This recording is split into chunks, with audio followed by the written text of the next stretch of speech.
Be cool, be kind, be classy. The cupcakes so sweet and sexy. Have fun and enjoy the journey. Just have a good attorney. No big whoop, no biggie. She lives near New York City. And not just a YouTube show. When you know, you better grab a straw. Learn about the law. It's cool here in the shade, sipping motions of lemonade. Cool heads will prevail, kindness will never fail. Be classy and vastly wise. Oh, Melanie Little is going live. Oh no, where is Melanie? Follow the island's melody. Is a concert within reach. No surprise, she's at Jones Beach. She heard some music far away. Captain Jack's at Harbor Bay. He sings and his piano plays. Not all sounds are waterways. Speaking Yiddish and Latin, it's not just for Manhattan. It's for Goethe and Meshegas. Ridiculous that insanus. Oy vey, Marcus. Proset, that's for schmucks. Be cool, be kind, be classy. My cupcakes are sweet and sassy. And not just a YouTube show. When you know. Cool heads will prevail. Kindness will never fail. Be classy and vastly wise. Melanie Little is going live.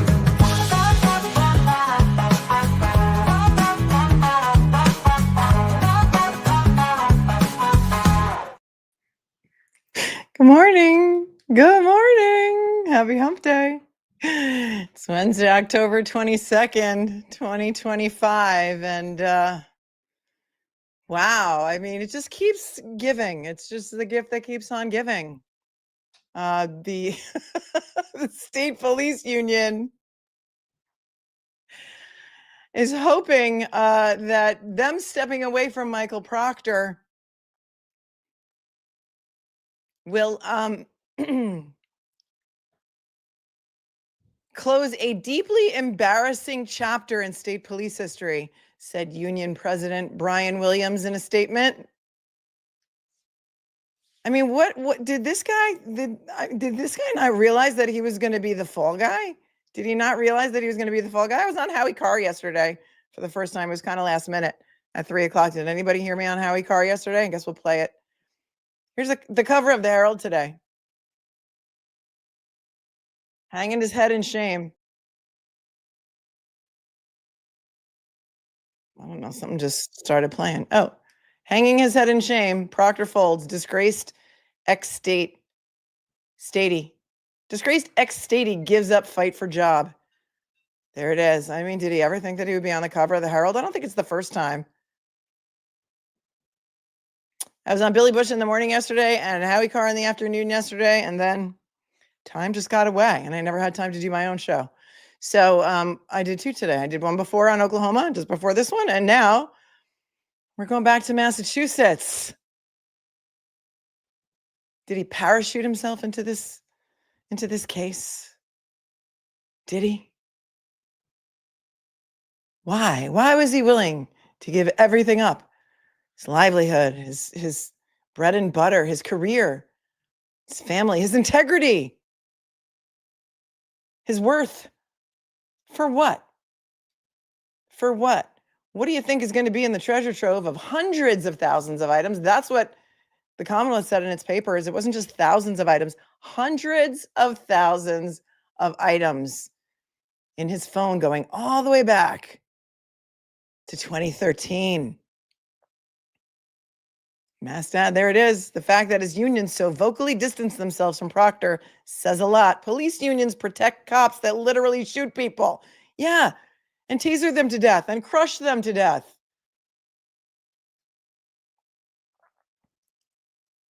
I mean,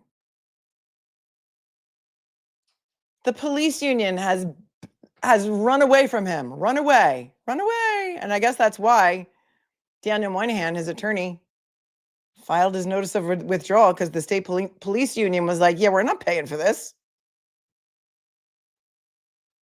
We're not going to pay for this anymore. See if I can get this to be CVB. video up. StreamYard is really glitchy today, so we're going to try and work through it. But already it's glitching on me. I don't know if you're seeing it glitch, but it is.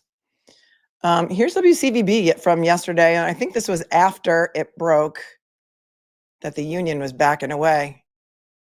Run away from Proctor. Yeah, no, we're not going to be giving him an attorney anymore. And then he had to withdraw his appeal.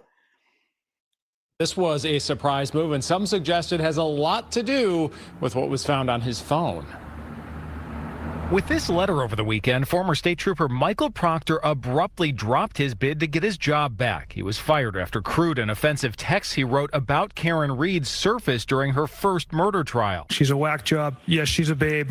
Weird Fall River accent, though. That trial ended in a hung jury, and Reed was acquitted of the most serious charges in the second trial in the death of her boyfriend, Boston police officer John O'Keefe. Now, other cases Proctor investigated have drawn scrutiny. There has been a trend not just in Massachusetts, but in others. All right.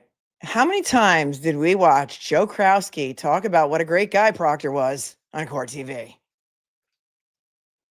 Now he wants all Proctor's text messages too. Interesting, right? I don't know. Practicing attorneys kind of have to be careful about the cases that they choose to go on and commentate on Court TV, because now Krowski is defending a client who wants all of Proctor's text messages. And now he's going to have to say that Proctor is a horrible cop and a horrible guy and a horrible man. No, I didn't see Maura Healy's statement. If somebody wants to email it to me, we can look at that too. And now he's going to take the totally opposite position. But is it just me, or did we see him on Court TV many times talking about what a great guy Proctor is and how he didn't do anything wrong, blah, blah, blah.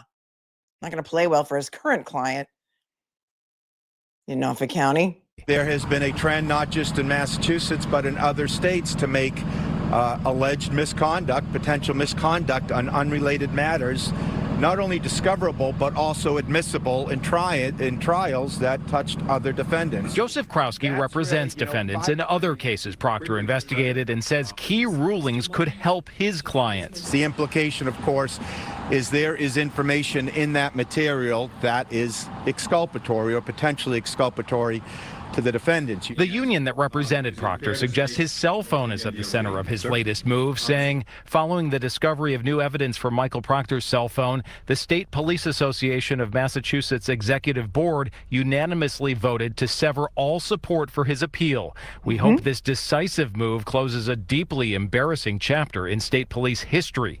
An attorney Wow, Proctor. Just when you thought it couldn't get any who worse for represents you, Karen Reed's the union president has said that you are the reason for the deeply embarrassing chapter in state police history. But it's not going to be closing soon because we still don't know what's in the messages. And I have a feeling that this is an indication of how bad the messages are. How much more embarrassing can it get? What will magically reveal itself in these text messages? Could it be proof of planted evidence? I'm just hypothesizing here, speculating. Proof of planted evidence? Proof that the taillight was intact? Oh, look, there's 3,333 people here. Gonna look up those angel numbers, 3333. Could there be evidence of other people that he was talking to? And if he had communications with other people like Tully, Higgins, Brian Albert, communications with them, that could make their phones discoverable too. I don't think the chapter is closing anytime soon, Brian Williams, but he had to get ahead of it. He had to put a statement out there because Michael Proctor's lawyer, Daniel Moynihan, who I'm assuming was appointed by the union, had possession of all that stuff, knows what's in there. And Howie Carr talked to him about it yesterday. And when we listened to my segment on Howie Carr, Howie's going to tell you what he and Daniel Moynihan spoke about. It's only going to get worse from here, folks. It's only going to get worse from here. Did Krowski represent Colin Albert? He did, right? Huh. An attorney who represents Karen Reed says Proctor's move is an act of self-preservation, saying he learned investigators had recovered text messages from his private phone dating back years, and he wanted no part of what those messages would reveal. He didn't accept accountability. It hunted him down. Yeah, that's Alan Jackson's statement. I guess Alan Jackson gave a statement. He must be chomping at the bit to get hold of this stuff too, because it may, in my opinion, help Karen Reed's civil suits against Proctor, Tully, Buchanan, the MSP, the Canton PD, and her civil rights claims. How big of a check can they write? Can they write a big enough check for the violations of the civil rights of Karen Reed? You know they're all watching. Krowski must have switched the firm he works for. Now suddenly he sees the text and he's like, oh, well, no, I don't know if he's a solo practitioner. I don't know if he works for, but here it is. Welcher's emotional support laptop says Krowski was a McAlbert stan and staunch Proctor defender. The irony is not lost on any of us.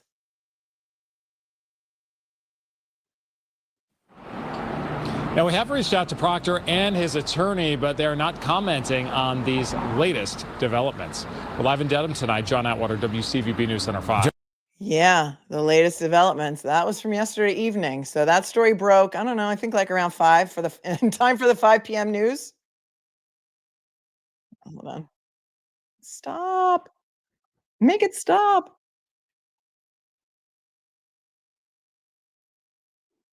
And then also yesterday at the Canton Select Board meeting, my computer is like freezing up and I can't make this thing stop. Hang on. Oh, please.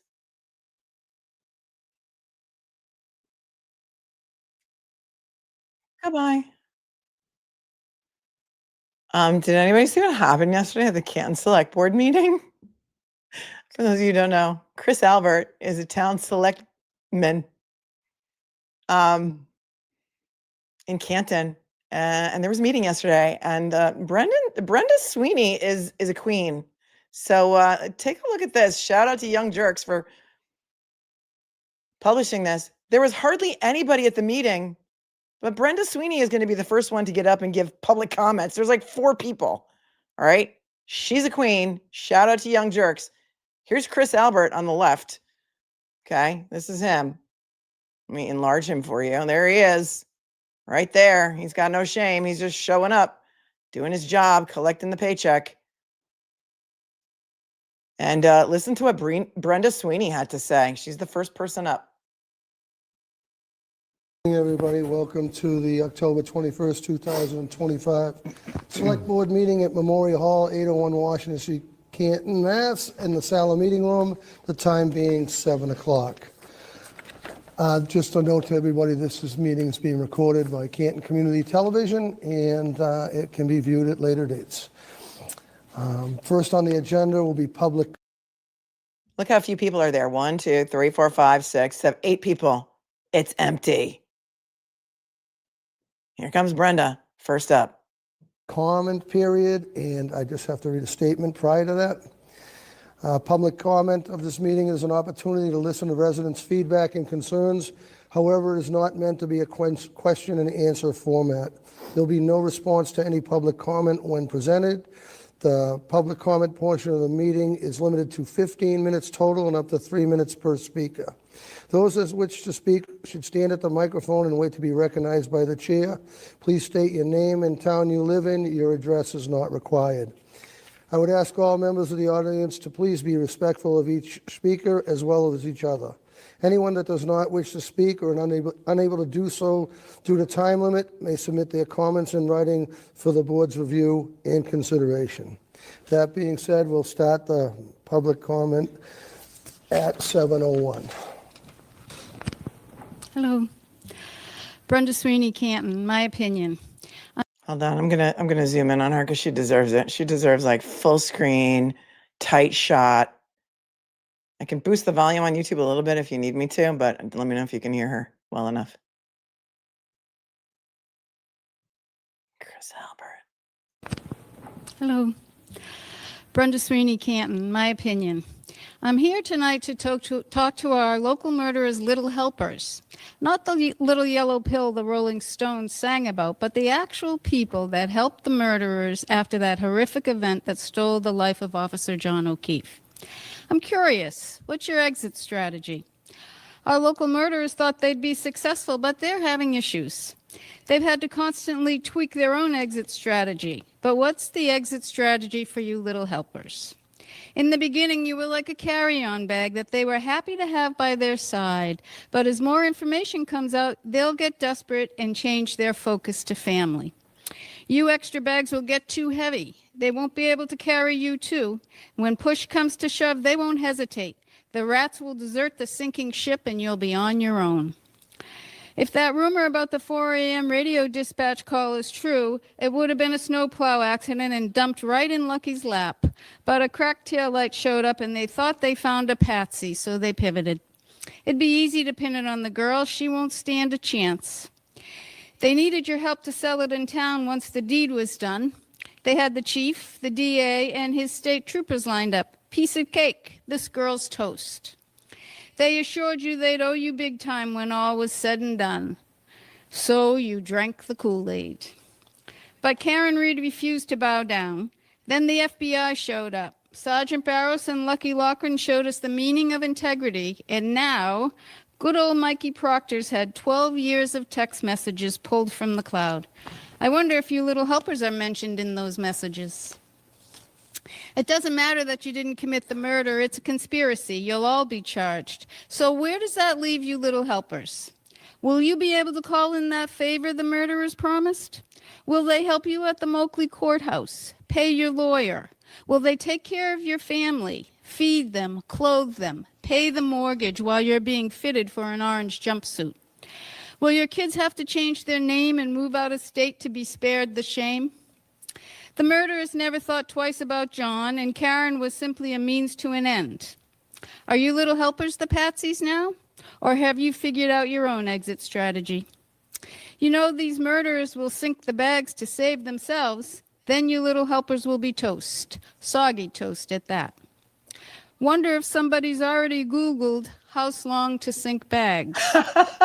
The citizens have kicked the old guard in town to the curb. With new board members, a new chief, and new police officers, ask yourself, who's going to save you now? We'll be back to watch the ship go down. Don't say we didn't warn you. Thank you. Thank you. And then look, Chris Albert just carries on like Anybody nothing's... else? Seeing none, we'll end the public comment period, and we'll start with the agenda. Mr. Albert. All right. First up tonight, we have a public hearing regarding the application for the alteration of premises in I transfer of a mean, I'm just sad there wasn't a packed house there for Brenda. Brenda Sweeney is a local. She's a Canton local. She gets up at every board meeting and has something to say. And what she had to say, I didn't even interrupt her. I usually would comment during a stream such as that, but that was fire. Somebody said it's important to see what her t-shirt says, but I'm not going to be able to zoom in enough to be able to see. So if somebody knows what her t-shirt or what her t-shirt says, you can tell me.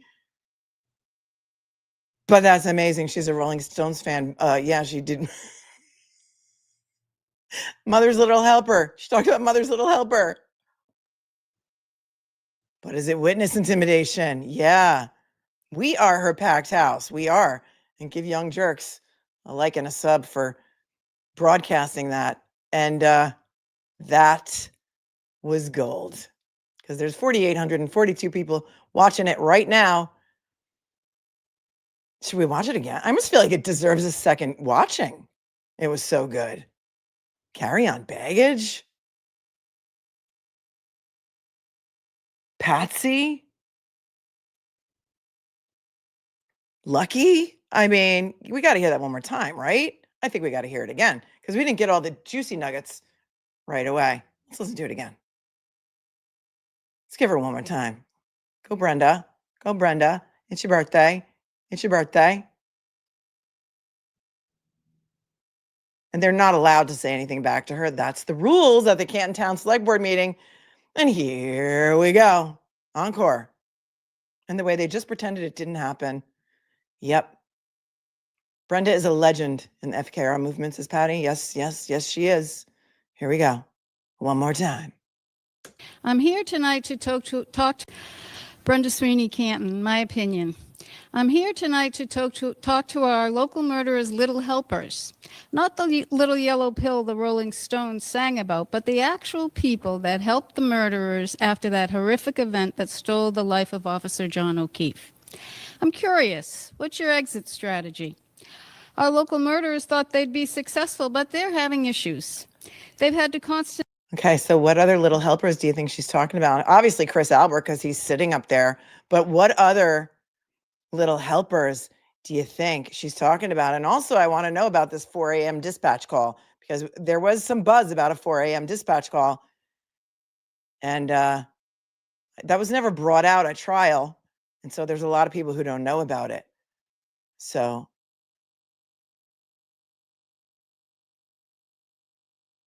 they're having issues. They've had to constantly tweak their own exit strategy. But what's the exit strategy for you little helpers?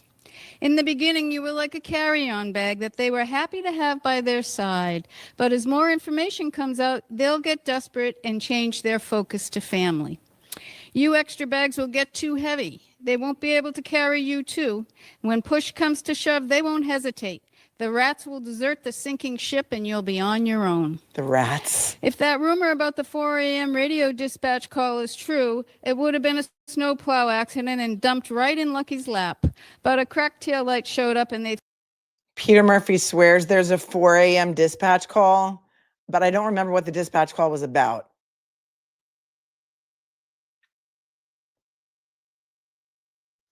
Was it about a plow hitting a pedestrian? Right. That's what I think. That's what it was about. Peter Murphy. If anybody has a clip of Peter Murphy talking about the 4 a.m. dispatch call, email it to me, fanbase@mlittlelaw.com, so we can take a look. You're so collaborative. And we've said that from the beginning. That I thought, it was my opinion, that Lucky was supposed to be the patsy. And that they pivoted when they found out about the cracked taillight. It was a quick pivot. Man hit by a plow is what the call said at 4 a.m. Man hit by a plow. Plow hitting pedestrian, says Suzanne and others who know it. Rats, rats everywhere. There's a man cast out in the snow. No, it was before that. It was at 4 a.m. The plow driver called his dispatch at 4 a.m. and the man threatened him to forget him calling. I don't know which man Dave Matthews Neighbors is talking about, but that is the gist of it. Nope, it's not Carrie Roberts calling Sean Good. No, please don't. No guesses. No guesses. Only people who really know. Pedestrian hit by plow at 4 a.m. Plow driver asked about it, and his boss said to never mention it again, says Mrs. Monty.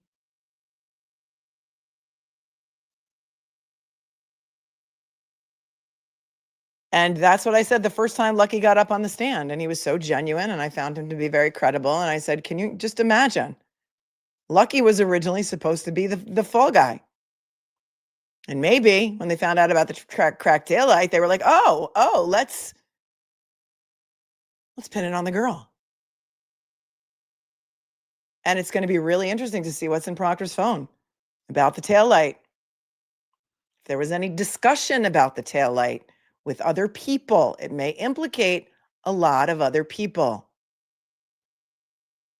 And that is what has all the rats running scared right now. And you could see it. You could see it on social media. You can see it out there on the cesspool of Twitter.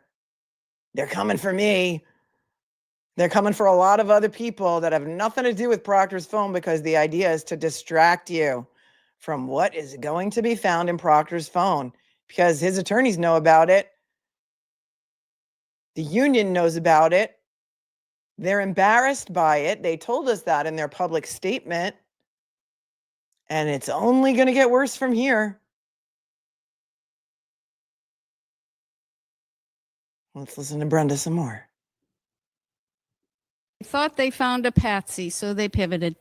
It'd be easy to pin it on the girl. She won't stand a chance. They needed your help to sell it in town once the deed was done. They had the chief, the DA, and his state troopers lined up. Piece of cake. This girl's toast. Who did she just implicate? Chief Berkowitz, who is no longer among the living. He had to die to get out of this conspiracy, in my opinion. Maybe it's a joke. The DA, Michael Morrissey, and the state troopers. Proctor, we know. Maybe she's talking about Tully, Fanning, Buchanan. I don't know. We'd have to ask Brenda. This girl's toast. They assured you they'd owe you big time when all was said and done. So you drank the Kool-Aid. But Karen Reed refused to bow down. Then the FBI showed up. Sergeant Barros and Lucky Loughran showed us the meaning of integrity. And now, good old Mikey Proctor's had 12 years of text messages pulled from the cloud. I wonder if you little helpers are mentioned in those messages. Oh, yes. It doesn't matter that you didn't commit the murder. It's a conspiracy. You'll all be charged. So where does that leave you little helpers? Will you be able to call in that favor the murderers promised? Will they help you at the Moakley courthouse? Pay your lawyer? Will they take care of your family? Feed them, clothe them, pay the mortgage while you're being fitted for an orange jumpsuit? Will your kids have to change their name and move out of state to be spared the shame? The murderers never thought twice about John, and Karen was simply a means to an end. Are you little helpers the patsies now? Or have you figured out your own exit strategy? You know these murderers will sink the bags to save themselves. Then you little helpers will be toast. Soggy toast at that. Wonder if somebody's already Googled house long to sink bags. House long to The sink citizens of- bags. She's genius. I could watch this 100 more times too. If you guys want to watch it again, go over to Young Jerks. It's the first comment on the stream for this meeting that lasted, I don't even know how long. The old guard in town to the curb with new board members, a new chief, and new police officers. Ask yourself, who's going to save you now? We'll be back to watch the ship go down. Don't say we didn't warn you. Thank you. Don't say we didn't warn you. Thank you. And then Chris Albert pushes his Anybody glasses else? up. Anybody else? Seeing none, we'll end the public comment period, and we'll start with the agenda. I mean, how does he Send them show? to How does Sal. he continue to show his face there? How does he continue to show his face? How does he continue to show up? How is he still on the Canton Select Board? Anyone? Anyone? You've been warned. It's mind-numbing. It gets better every time you watch it. It does. And many of you didn't even see it yet. So I was happy that I got to share that with you today. Gypsy Soul, I live outside Boulder and work for a conscious media company. I just shared Paris Ray and the Crush's song horoscopes with the whole company. Our company chats. Go Buffs! Thanks, Gypsy. Let's go Buffs. Thanks for your super chat. Jojo, guys, the fact that I finally learned how to pronounce Massachusetts correctly is saying something. What do you mean? How were you pronouncing it before, Jojo? Amy says, not surprised by this one bit. On top says, I brought Chaka with me for this. Yeah, sometimes we put Chaka in the corner because it's like the land of the lost over here in Massachusetts. Thanks on top for your super sticker. Mitzi says, the Commonwealth will hide every message that implicates them. I don't know. I think there's a lot of people who don't want to go down with the ship. One of them being Greg Connor, who's one of the ADAs assigned to the Brian Walsh case, which is how all of this stuff came out. I mean, we went over the document twice. It's the notice of discoverable information in the Brian Walsh case. And and Greg Connor straight out says, under our obligations, there's certain information that we will be turning over to independent law enforcement agencies. So I don't think Greg Connor's going to go down with the ship. I mean, Lally might. Lally took a pay cut too. Suzanne sent me his payroll records. He was making 140, and for 2025, his base went down to 120. And he's been with the DA's office for 20 years. What does that tell you? Thanks, Amanda, for being here for 8 months. Patty says, Bederow had a great tweet about Proctor yesterday. Thank you. Troublemaker Baker says, do you think the messages will ever be released to the public? Maybe. They're not under any protective order right now. I mean, the Commonwealth said they were going to move for one. They haven't moved for one yet. And so this new extraction, a lot of misinformation out there among the Twitter lawyers. They're not really lawyers. But this is a new extraction, okay? They got his phone in 2025, August, because Judge Krupp said, turn it over. Proctor's attorney, Daniel Moynihan, at the time, made a motion for clarification on the turning over of Proctor's phone. And there had originally been, by Judge Doolin, a very specific time period that they could get text messages from on Miles King from the date of the crime to the date of the indictment. And Judge Krupp said, no time limit. And so Moynihan said, all right, Judge, we'll give you his phone, but I got to tell you something. I got to tell you that I'm totally glitching on my end. Am I glitching on your end? It's really annoying. And I'm on the Ethernet, so I don't know why. Maybe I should close some of my tabs. We'll give you the phone, but here's the thing, Judge. You're not going to get a lot of stuff on there because Proctor got a new phone in February of 2024. Well, I looked it up because I was curious. Do you remember when the feds dumped all the 2E materials on Karen Reed's team? I do. February 26th of 2024, because I went back and looked at my stream and we covered the hearing that day. So February 26th of 2024 is when Josh Levy turned over all that information to both sides before Karen Reed's first trial. And coincidentally, it's the same month that Proctor got a new phone. He says he got a new phone. Oh, thank you. Thanks, Scott. He got a new phone. He didn't preserve his old phone. And when he got his new phone in February of 2024, he set a feature on his phone so that everything would auto delete every 30 days. So you're not going to get much on his phone, but we'll give it to you anyway. Well, that's interesting because it reminds me of, didn't Michael Morrissey say that he had set his emails, I think, to auto delete every 30 days or his text messages or something? That must have been like the instructions from the mastermind, whoever the mastermind was, not really sure, to auto delete. And so, Proctor's attorney was like, you're not going to get much. But what happened? What had happened was, and I broke this story on Friday because it was in the court papers, because that's what I do on my channel. I read court papers and analyze them and testimony and actual filings. So it's really true. The Commonwealth said, Judge Krupp, we need more time. We know we had a deadline that we had to turn over all of this stuff on Proctor's phone before, I think, October 24th or 26th. Don't hold me to the date. But we need more time because we got a lot more information than Proctor's attorneys said we were going to get. In fact, we got hundreds of thousands of items going all the way back to 2013. And we need more time. We think we can get through the texts and chats and video and audio files, but we need more time to get through the photographs and the emails. Yes, Nicole. So do I think they will ever be released to the public? Yes, I do. I don't know when, because right now they're not under a protective order. So if somebody really quickly makes a FOIA request, could they be discoverable? Maybe. I'm sure people are on it already. Thanks, David, for your super sticker. And Nicole says, Mikey thought the auto delete was going to save him, which is why he was so high and mighty on 2020. Yeah. Remember, he was asked, would you do anything differently if you had to do it again? And he said, no, I wouldn't. No, I wouldn't. I guess he didn't know about burner phones. Welcome to new members, Aida and Nicole Murray. Thank you, Troublemaker Baker. Thank you, David, for your super sticker. Betsy says, doing the Lord's work. Love you with all of my heart. I love you with all of my heart, too. Thanks for your 10. On top, to please the court, Lucky and her would be a match. Lucky and who? Lucky and Chaka?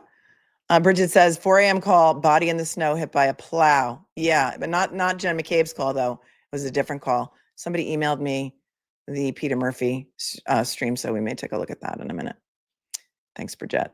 And Jojo, thanks for gifting 5 memberships. You're awesome. Anna says, forget the taillight and the text. Imagine Lucky being mentioned in them. This little helper agreeing on Lucky being the patsy. Oh, you guys are good. You guys are good. Norman Corey says, hi, Melanie. Nick Rocco released a video of Mr. O'Keefe pulling on the chrome on the left rear tailgate of John's truck day after the storm. Now, why would he be pulling on the taillight? Let me think. Of Mr. O'Keefe, like Father O'Keefe? What, he released it when?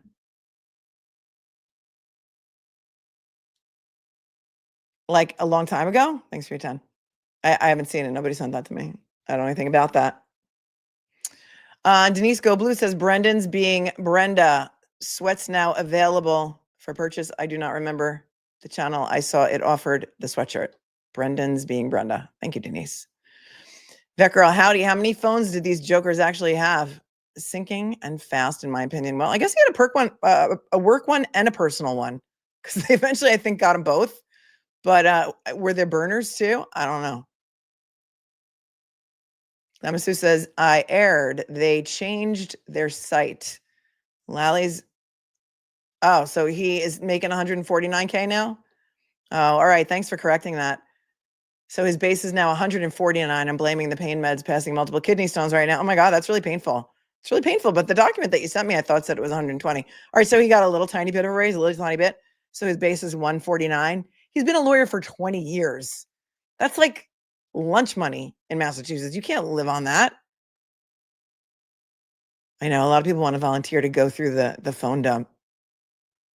I'm sorry about your kidney stones. I hear that's really, really, really, really painful. I'm sorry. Mary says, Peter, aka Sarge, was on Hot Mics this morning. He gave some great updates. I was on Billy Bush yesterday morning. So I don't know if there's anything that he talked about that I didn't. Thanks for your 5. Vet Girl, so what phone was preserved that allows a way back to 2013? Well, it was in the cloud. He said he got rid of the physical phone, and so he didn't think anything was going to be on there, but all that stuff was in the cloud, and I guess he thought when he said it, wonder if the Fed discovered other devices that store. Yeah, no, it was in the cloud. Thanks for your super chat. Lucky and Brenda. Thank you, on top. I think Brenda's married. Dipsy said if they got all this info from a new extraction, why do they have to worry about the old one being destroyed? Well, that was the excuse for why they weren't going to find anything. And then they did find all of it. Proctor wasn't worried about it being destroyed. Proctor thought he was in the clear because he destroyed his phone. You see what I'm saying?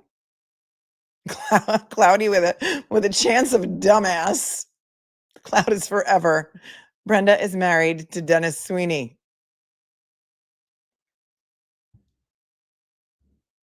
All right, let's see where we go first from here.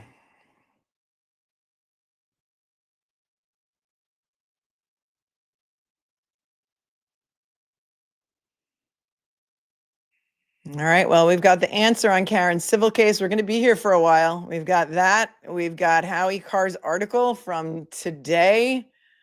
We can listen to me on Howie Carr from yesterday, which I need to pull up for you.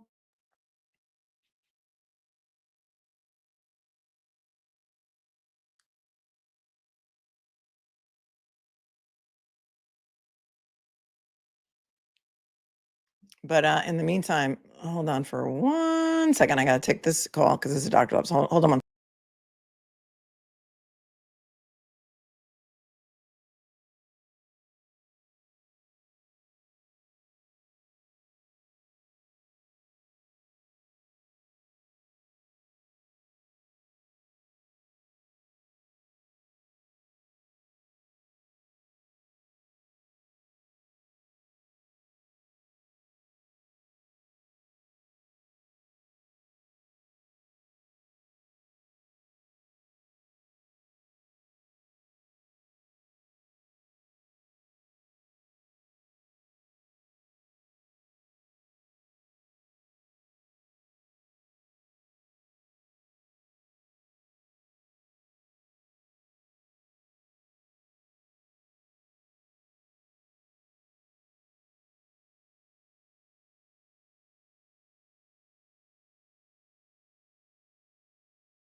Sorry about that.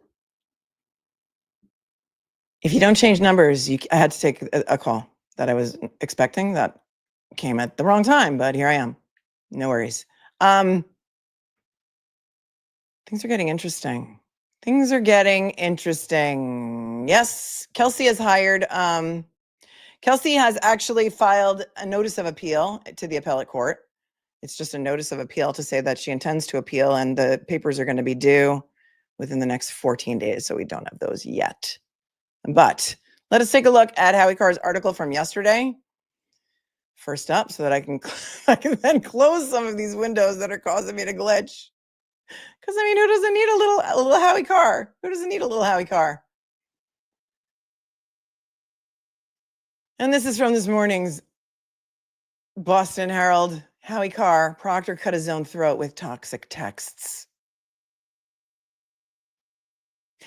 And so farewell, disgraced ex-state trooper Michael Proctor, the current poster boy of all that is corrupt in Massachusetts law enforcement. A cop so crooked that he needs a corkscrew to get into his trousers in the morning. Proctor is even sorrier now because so many malls have been going under. He's not even going to be able to get a minimum wage job as a mall cop. Until Monday, Proctor had been trying to muscle his way back into the rackets, appealing his firing to the Civil Service Commission. But his ingenious scheme to obliterate thousands of his smoking gun texts to his fellow crooked cops was a total failure. They're all still there, just like those dozens of pieces of red taillight Proctor found outside 34 Fairview Road in his crime-ridden hometown of Canton. Like all state troopers, Proctor knows as much about technology as he knows about ethics and honesty, which is to say, nothing. Those texts he tried to destroy must be beyond horrific, considering that he instantly threw in the towel as soon as they were recovered. Proctor is a guy who knows he will never again come close to making that $148,400 he pocketed in his career year of 2022. Worse, his dreadful wife knows it even better than he does. Well, that's interesting. He makes the same amount of money as Lally. Proctor's IQ is 90 tops. He's lazy and he's put on 50 pounds since he got fired. You wouldn't hire this bindle stiff to round up shopping carts in a market basket parking lot. The question now is, who did he send these appalling texts to? And were they as bad as reports say they are? And how did the recipients respond to them? So many questions. I have Karen Reed's answer, and we're going to go through it during the course of this show. The office of the district attorney, Meatball Morrissey, who provided Proctor with gainful unemployment all these years, said that in the text the office had found materials that it reasonably believes to be discoverable in the Miles King matter and in other cases where Proctor was a witness. Miles King is a black guy accused of murder in Milton. Hence, the speculation that Proctor is as disparaging about black people as he is about, say, women, medical examiners, victims of diseases, and people with weird Fall River accents. Basically, everybody who's not from Canton. I called Proctor's now former attorney, Daniel Moynihan, to see if he could tell me anything about the mystery texts. He was guarded, as you might expect, but sometimes you can learn things from what people don't say. I asked Moynihan, who represents a lot of bent troopers, if he knows what's in the Proctor texts. I can, but I can't tell you. How about the online reports of racial and homophobic slurs? You got to wait to see it. I'll take that as a confirmation. Another question is, who was on the receiving end of these messages, which seem to be very bad indeed? Is District Attorney Morrissey in on the texts? I'm not going to get into it.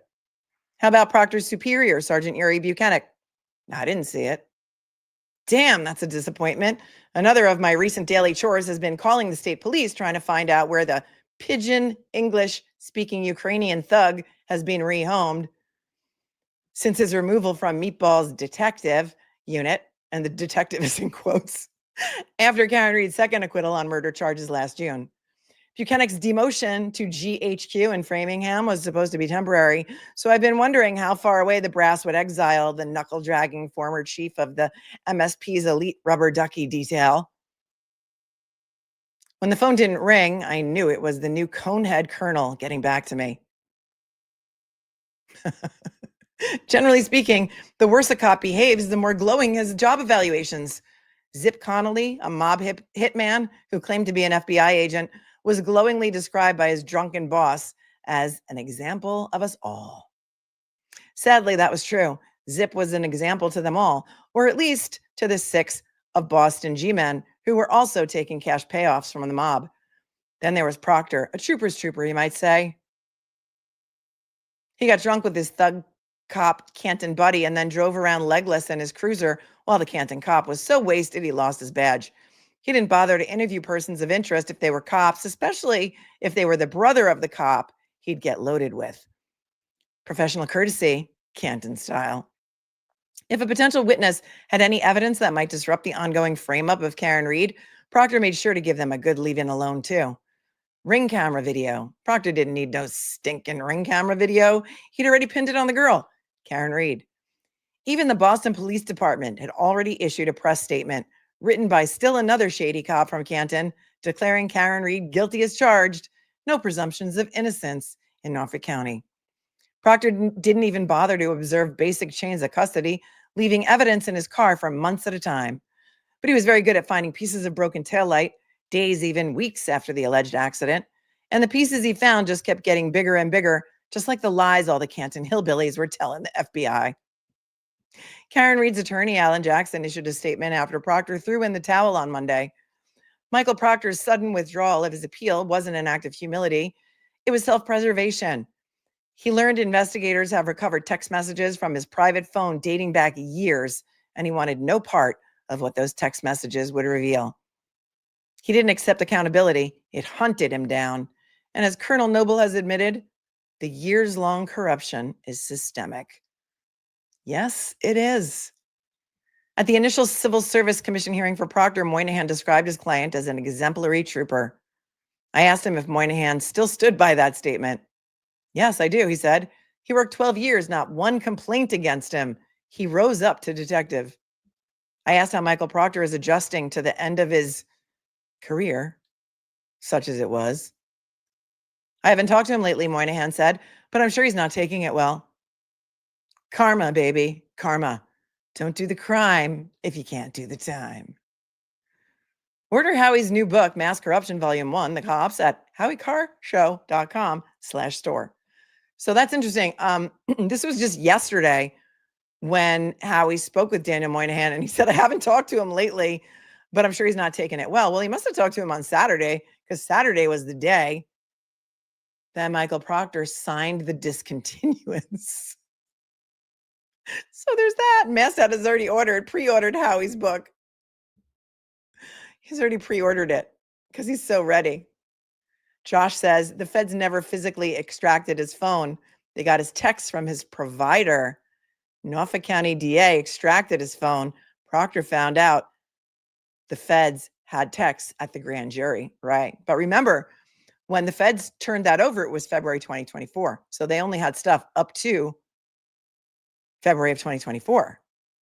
That's when all those messages surfaced about him calling Karen the whack job C word and, weird Fall River accent and looking for nudes. And so those were all texts that predated February 2024, including the group text messages between the McCabe's and Alberts about the Asian house and tell them the guy never went in the house and such other, fun things like that. So it'll be interesting to see if Michael Proctor was contained in any group text messaging up until August of 2025 with perhaps any McCabe's or Alberts or Chris Albert or people such as like that, because the group text messages would also be included, right, in the total phone extraction. And wow, I mean, so crazy, right? Well, I tried, Lucky says on top. Thanks. Norman says, I just emailed you the video. Nick released it after the trial. You will see him pulling on the taillight.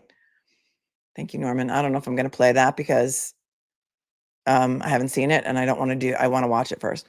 Denise says, Brenda, bring Brenda. Oops. I don't know if that's another, is it supposed to say Brenda being Brenda? I don't know.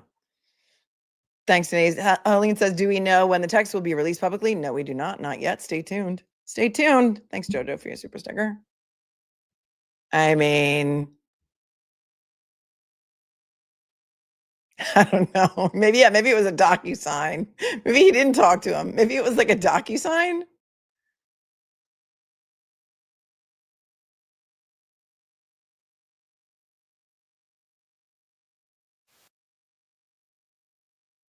All right, hang on. Thank you for this TikTok. I think this has to do about the body being hit by the plow. All right, thanks, Melinda, for sending this to me. Let's see if we can get this up here on the screen. You guys are so collaborative. I love you. I love you so much. All right. Oh, You ready to hear that transmission about the body being hit by the plow? For reference, this is retired Sergeant Murphy's information that he's giving to a reporter. At the time when this transmission went out, he wasn't retired. He was still on the force. Listen. And the radio transmission went out at 0400 hours. It's 4 a.m. Hey, guys, report about pedestrians struck by a plow on Fairview Road. What time did this come out? 4. Now, here's the most chilling part of the actual video. In the next clip, you're going to see exactly why nobody ever reported this or took this any further. Listen. There was never another transmission. There was never any EMS response. Hey, don't you think reporting pedestrian start, they would have sent an ambulance and a fire truck? Yeah, at least roll a unit that way to say, hey, can you confirm this? You send one cop that way, he lights it up, looks around, oh, we got one, expedite medical. Right, to my knowledge, it's only on the DPW radio frequency. Just that one transmission, radio silence after that. Story I'm told is Listen. a couple of days after the blizzard and everybody went home and slept. Listen to this. The question was asked, I believe, to the owner of the company, the landscape company.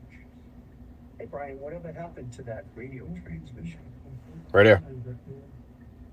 You never heard that transmission? And if you bring it up again, you're unemployed. it's kind of hard to hear it. It's better on Las Vegas Cops. So this is a TikToker by the name of You ready to hear that transmission about the body by the being hit name by of the Laugh plow? and Grind. But For let me reference, see. this Somebody is- said they sent me the LV Cops one, and that's better. So let's hear that one instead. Hang on. Thanks, Melinda. But it's really hard to hear Peter Murphy there. So let me just see.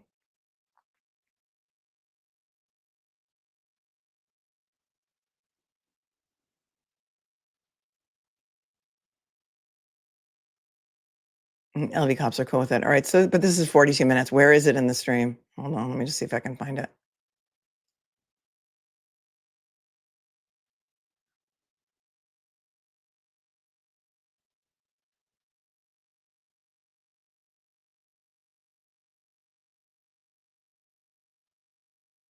Hold on. Oh, here it is. Okay, I think I got right to it. He said, "Well, we're unlucky. I can boost this volume because it's on YouTube. So let me." This is an interview that Las Vegas Cops did, and they're cool with me playing their stuff because I love those guys. And this was 6 months ago. Peter Murphy went on Las Vegas Cops. Peter Murphy is a retired sergeant from Canton PD. He did 30 years, I think, with Canton PD. He's a great guy. I love him with all of my heart. I can even put the closed captions on this one. So let me, if I may need to boost it a little bit, let me know if you can hear it. Good. Straight shooter all the way. Well, we're unlucky. I can tell a little story. You guys may not have it. It's not per se about lucky. I have talked to a person a few months ago that told me he was a subcontractor plowing that morning road. And the radio transmission went out at 0400 hours approximately. Hey, guys, report about pedestrians struck by a plow on Fairview Road. What time did this come out? 4 in the morning. I'll finish my story and you can dissect that. There was only one radio transmission. Now, when you're a subcontractor, you're in a truck, ABC plowing, you have communication with the dispatch of the Canton DPW. They give you a portable radio, or you're on a shared frequency. So everybody heard that. There was never another transmission. There was never any EMS response. I mean, don't you think reporting pedestrian start, they would have sent an ambulance and a fire truck? Yeah, at least roll a unit that way to say, hey, can you confirm this? So you send one cop that way, he lights it up, looks around, oh, we got one, expedite medical. Right, to my knowledge, it was only on the DPW radio frequency. Just that one transmission, radio silence after that.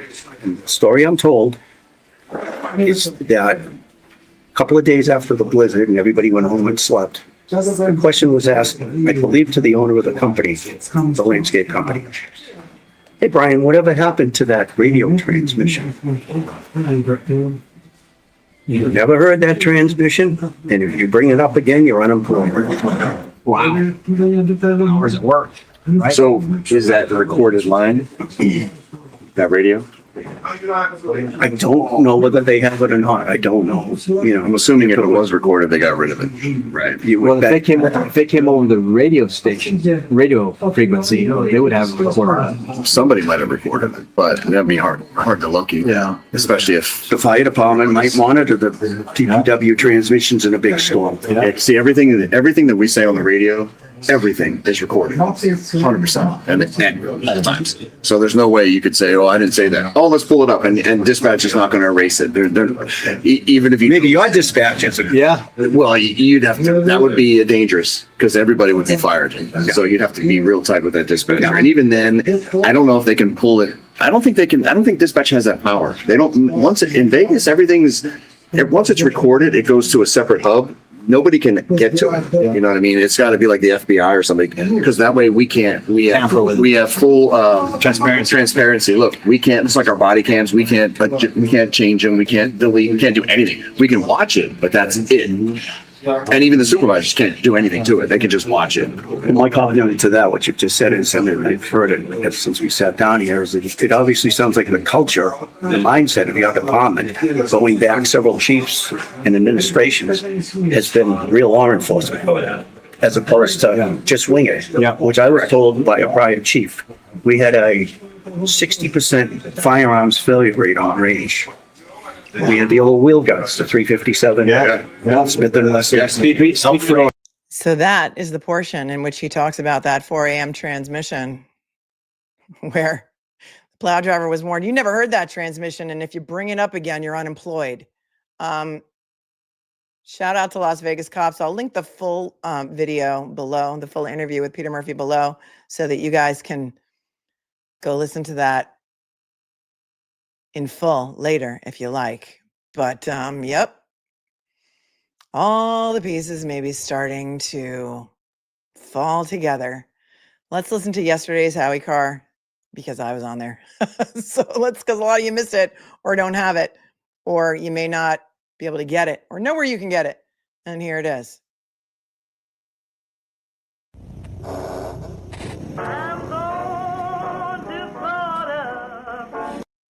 Listen to see if you can recognize my voice and Howie's intro, because somebody told me it was there, and I'm like, holy crap, that is me. Here you go. It's only about 20 minutes long.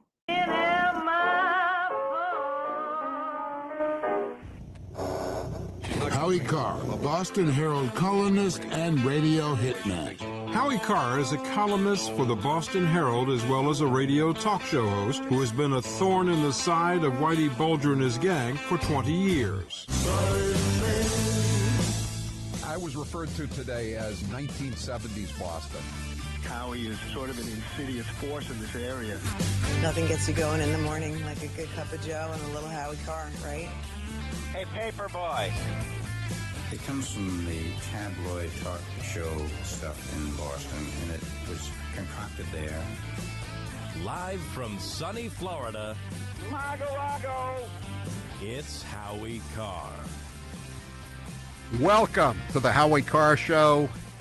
And that female voice you hear in my intro is Melanie Little. She's a lawyer from Long Island, and she now does LawTube. She's on YouTube as a lawyer, covers trials. She did a fantastic job on the Karen Reed trials, and I really appreciate it. I used to watch. That was my go-to watch in the morning. She ran a little behind because she'd stop it to discuss what was going on, but I could always catch up later on. And I wanted to have her on for a long time, and I thought this would be a good time to do so after this sort of unexpected decision yesterday by Michael Proctor, the corrupt state cop who was fired earlier this year by the state police for any number of impropriety, shall we say. I don't know if they were illegal or not. Some of them probably were illegal. And he was trying to get his job back. He was one of the people who hated Karen Reed, tried to frame her, wanted to accept gifts from some of the McAlberts, et cetera, et cetera. And he was trying to get his job back, working at it very hard, and suddenly he dropped his appeal because he found out that they discovered thousands more of his texts and emails, and he just threw in the towel. So joining us now to discuss this, she watched the hearing yesterday, and she knows a lot about the case, more than most, is Melanie Little. Melanie, thanks so much for being here on the Howie Carr Show. Howie, thanks so much for having me. So tell us, what do you think was going on? Why did he change his mind so quickly? I mean, he just instantly threw in the towel once they found out that these thousands of texts exist. Well, this breaking news happened on Friday, and it happened in the Brian Walsh case. I don't know if you've been following that case, but Brian Walsh is a guy who's accused of killing his wife. And so Michael Proctor was the lead investigator, not just on the Karen Reed case, but on a number of other murder trials that are coming up now for trial. And so Rosemary Scapiccio, who's, amazing, is the attorney for Miles King in another one of these cases. And she made a motion to the court saying, listen, we're entitled to get Proctor's private cell phone extraction because we saw what he said about Karen Reed. What do you think he said about my client? We're entitled to see all that stuff. Who's black? So, here, Miles King is black. Yes. Exactly. So, and Miles King was released from jail because they had been keeping him in jail for 3 years because there had been some evidence that Adam Lally didn't turn over search warrants that he had for 6 years. The whole thing is crazy. But Michael Proctor is the gift that keeps on giving because on Friday it was released in the Brian Walsh case that the Commonwealth filed a notice saying, listen, we got Proctor's cell phone because Judge Krupp ordered Proctor's attorney to turn over Proctor's cell phone in August of 2025. So this is a brand new extraction of his phone. But Proctor's attorney said, okay, Judge, we'll give you the phone, but, here's the thing. Proctor got a new phone in February of 2024, which coincidentally is the exact same month the feds turned over all that information to Karen Reed's defense team. What a coincidence. Proctor gets a new phone. Coincidence, right? Because that's when all his other stuff was released to Alan Jackson and the team. Proctor gets a new phone, and he didn't keep his old phone. And ever since he got that new phone, he set a feature on his phone where everything is to auto-delete every 30 days.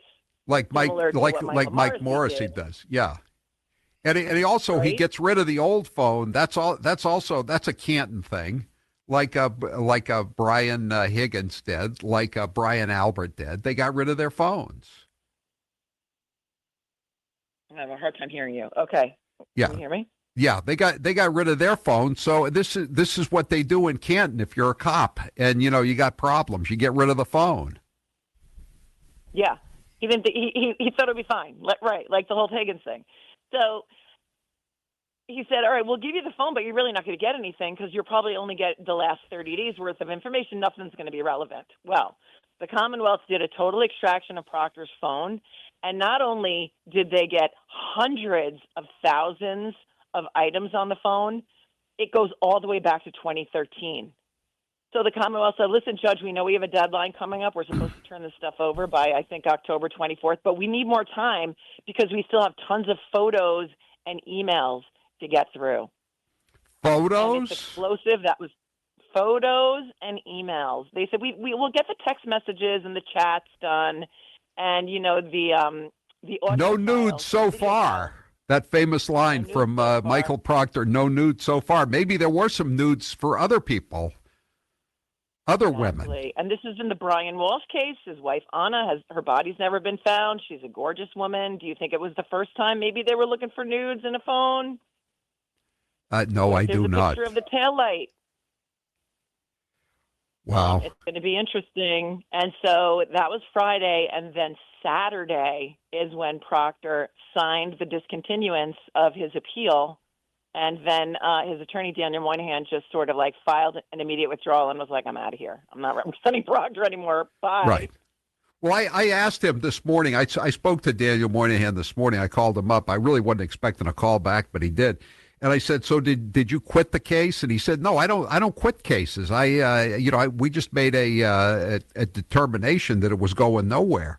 And so I said, what about these reports on social media that the phone is chock full of racial and homophobic slurs?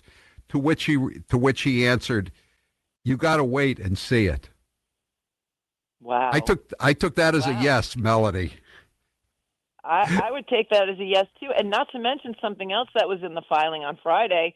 Commonwealth Attorney Greg Connor said, we're going to turn everything over to the defense, Judge, like you ordered, but also we know that we have obligations, and we will produce pertinent information to individual law enforcement agencies as well. Does this mean people are asking me this today on the air and texting me and saying, are the feds going to get back involved in this case? What do you think, Melanie? Do you think they've ever stopped? I don't know what they're investigating, and nobody really knows what they came in for. But did they just happen upon Sandra Birchmore and Karen Reed cases in the meantime? Are they looking into systemic corruption within the DA's office, within the MSP? I mean, the feds don't tell people when they stop their investigating. But if there's any evidence in his phone of implicating other people in crimes, or destroying evidence, or manufacturing evidence, or planting evidence. I mean, it's not just in the Karen Reed case, but of course, if they do find stuff, it could help her with her civil case. But it could be in all the prosecutions that he's handled. He's been with MSP since, I think, 2012 or 2013. Yeah, I think 2012, yeah. It's during the course of his entire career. And this is his personal phone. Remember there were some text messages between him and his sister. I wish she would just kill herself, Karen Reed. Who knows what he's saying about other defendants. And the McAlberts was saying, we want to give you a gift. And he says, give it to my wife, Elizabeth. But it wasn't a bribe, Melanie. It was a gift. No. Yeah, and all those messages maybe between some of the McCabe's and to arrest Turtleboy, do something. You have to do something. Right. And again, this is Proctor's theory of law enforcement. They're having a discussion what they're going to do about Turtleboy. And his suggestion is, why don't we just arrest him? Exactly. I mean, this is like, it's like, I don't know. It's like Plaquemines Parish, Louisiana in 1958. I mean, they just or the Dukes of Hazzard. They just they think they can walk around arresting people who get out of line. I asked Moynihan too. I said, so, you've seen some of it, and he said, well, I can't really talk about it. I said, so I'm going to ask you, is Michael Morrissey the recipient of any of these texts? And he says, I'm not going to get into it, which again I take as a yes. And then I asked him about Yuri. Do you? And I asked him about Yuri Buketic, and he said, I didn't see it. Well, that's a disappointment. What about Tully? Tully is everywhere. Tully's got his hands in everything. Yeah. Tully is a guy, I always think of the Bob guys. They always used to say about somebody who was capable, who could do anything they told him to do, i.e. kill somebody. He can straighten a thing out. And that's the way I look at Tully. He can straighten a thing out. Yeah, the Ray Donovan of the MSP, right? The fixer. Right. Yeah. 617, please ask Attorney Little what she thinks of the huge numbers of residents who cheer for such obvious acts of corruption. Are you surprised by the trolls and some of the things they've done? They've been pretty nasty to you, haven't they? Yeah. But, anytime you get a little too close to the truth, that's when people try and discredit you. I mean, I'm sure you've had that problem throughout your storied career. Once you get a little too close to the truth, people start getting scared. And a lot of these trolls are friends and family of the people who were inside the house at 34 Fairview. And I think there's a lot of people running scared since Friday. So I can't wait to see what comes next. It's like the series that will never end. Yeah, I asked him too. I said, you said in the initial Civil Service Commission hearing that he was an exemplary trooper. Do you stand by that? And he said, yeah, I do. He said he worked 12 years, not one complaint against him. Not one complaint. It's hard to believe, but. Well, I mean, what is there to complain about? Nobody knew what was happening. Think about all of the defendants who may be currently sitting in prison that were convicted by some of the things that some of these guys might have done or lied about, or who knows? This is opening up the Pandora's box of potential appeals, civil litigation. It's going to be exciting to see what happens because, people in Norfolk County have been talking for decades about how the county is corrupt. So we'll see where it goes. Yeah. So I asked him, the word is that he's not, he and his lovely bride are not taking it well. And so I asked him, he said, well, I haven't spoken to him for a couple of days. I guess meaning that, they cut the cord on Saturday as soon as they got the news. But he said, I'm sure that he's not taking it well. Well, I mean, think about it. He gave up everything, his livelihood, his family, for what? Was it worth it? He was a patsy. It's like he's the fall guy. Yeah. Yeah, he's Lee Harvey Oswald. He's taken the fall, and even the guy he got drunk with and who lost the badge in his car, Kevin Albert, he's still on the payroll. Brian Albert, whose house was who owned the dog, whose house John O'Keefe's body was found outside of, he's getting $100,000 pension. Brian Higgins at the ATF agent, he's not doing anything, but I think he's still getting paid. Proctor's the only one. Right. He's the one who's having all the ramifications for whatever it is that he got himself involved in. And remember when he did his 2020 interview and they asked him, would you have done anything differently? And he said, no. Would you like to answer that question again, Mr. Proctor? That's a very good question, Melanie Little. God. Yeah. Okay. Listen, hey, really, where can people find you on YouTube, Melanie? My channel name is Attorney Melanie Little, and I'm on YouTube and most days of the week. So you can come on in. We live stream. You can interact, ask questions, and it's a lot of fun. As you know, we enjoyed having you there for the trial. It was great. It was great to be to be on the show. Thanks for letting me use your voice in the intro. I'll be sending you a copy of my new book, Mass Corruption, when it comes out next week. I think you'll enjoy it.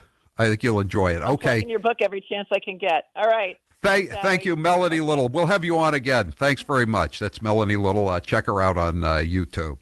How great was that? That was great. It's hard when you do an interview on the radio because there's like a delay between like when he asks me a question and when I can answer it. So hopefully the delay wasn't too bad. That's the first time I listened to it since it aired. So thank you to, I think it was Big Old Dog that sent it to me. Thank you so much for being a big old dog and for being here all the time. And the Proctor's getting ready to roll, says Dakota Girl. Get your popcorn ready. Get your popcorn ready. So for those of you who didn't hear it, that was a pretty good interview. I like Howie. Howie's been exposing corruption in Massachusetts for decades. Wearmouth wants to know, do you think Proctor may flip? He's lost everything. We'll see. We'll see. What do you guys think? Do you guys think Proctor's going to flip? You didn't recognize my voice? Why do you think I played it? It was me.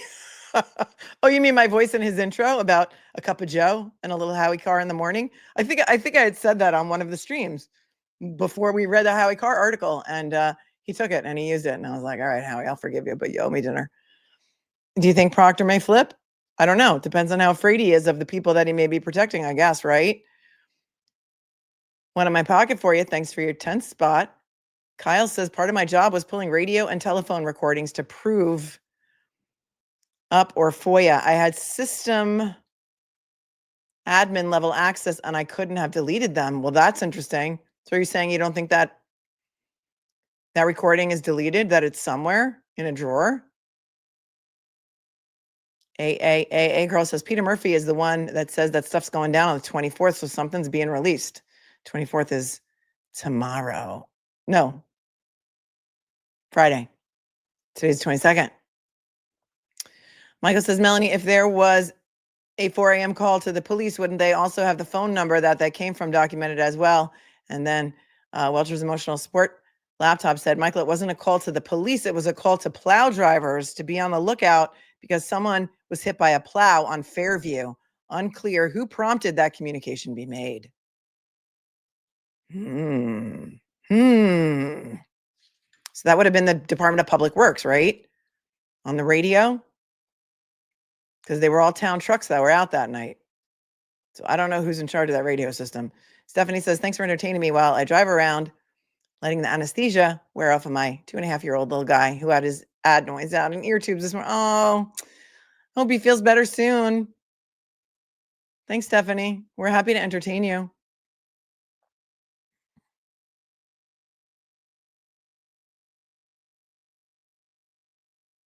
Ashley says, but how can the Commonwealth really be trusted? The only reason I see them turning it all over is to Blaze Proctor to take all the eyes and any heat off of them. Well, believe it or not, Ashley, there are some lawyers who actually have integrity, who actually really care about their bar license, who actually, believe in truth and justice and want to follow the law and procedure so that they do not get professionally sanctioned, disbarred, suspended, or have any professional ramifications. Lally may not be one of those guys, but I think Greg Connor is. And Greg Connor is on it now. And if he says he's going to turn it over, personally, I believe him. I have no reason not to. I think he should run for DA. I think he should run for DA because he's been living in the cesspool of the DA's office under Michael Morrissey for a long time. I don't know exactly how long, but I think it's a long time. Lally's been there for 20 years. Okay. And so maybe the defendants in that case, in the Brian Walsh case, in the Miles King case, maybe they will ask for, a special master or a taint team or like an independent person to go through the text messages. Maybe they should require that a complete and total extraction be turned over to Judge Krupp so he has it. And so we'll see what happens. But I do believe that Greg Connor is not going to go down with that ship. But that's my personal opinion. On top says, thanks for playing. That's right on. Right on. Thanks, on top.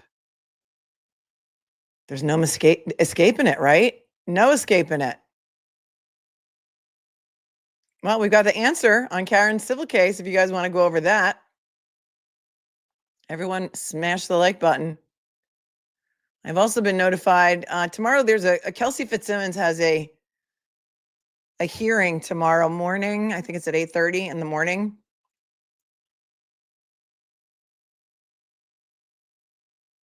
And they've made a motion for a writ of habeas corpus. That means they want Kelsey, habeas corpus is to bring the body. They want Kelsey to be personally delivered to court for the hearing. They want her to be there in person from Chicopee to, does it say where? Why does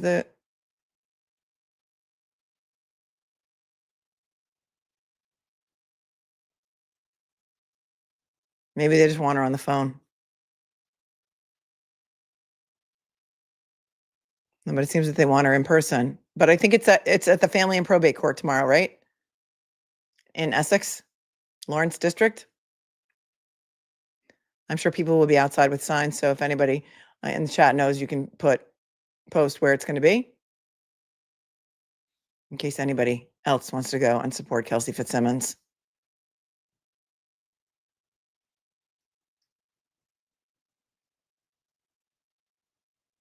All right, should we pivot? Should we pivot to the answer in the civil case? Let's take a look because I haven't seen it. It's going to be a cold read, but that's the way we do it here. Because, we don't want to miss a thing.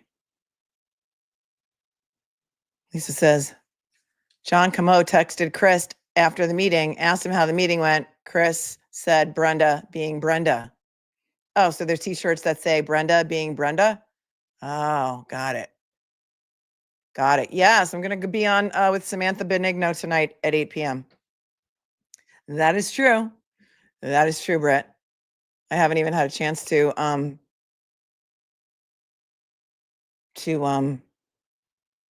text her back yet. Well, but we planned it a while ago. So hang on, because I have 15 unread text messages. Hold on.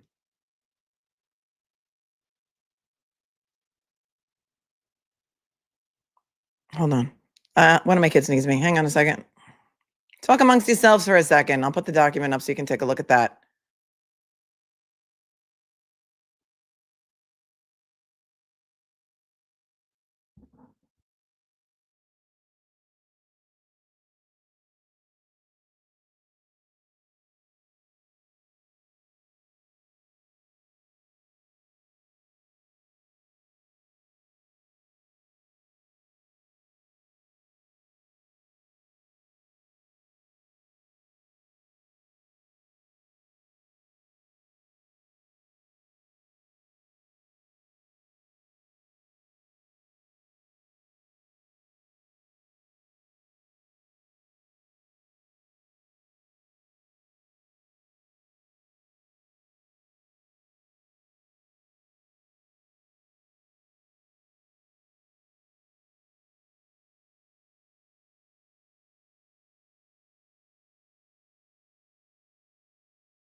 All right, this might take a minute because I have to deal with the school about something because, they're giving my kid a hard time about something, about a Disney trip and a check that was due today that they never told me about. So just hang on a second. Let me see if I can find something for you to watch in the meantime, in case I need to call over there. Because, it's always something.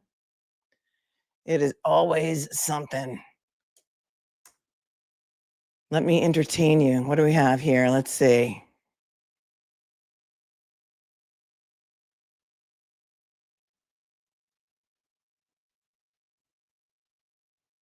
Oh, you know what I watched yesterday that was so good? Well, everyone, let me point something out first of all about this whole hitting true crime thing, because everyone's out there on the cesspool saying that, how does Melanie, stand behind Lauren at Hidden True Crime, saying all these horrible things about Lauren, and then trying to say that Aidan and I are disagreeing about our take on. Listen, I don't have time to watch anybody's 9-hour stream. Do you think I have time to watch anybody's 9-hour stream? No, I don't.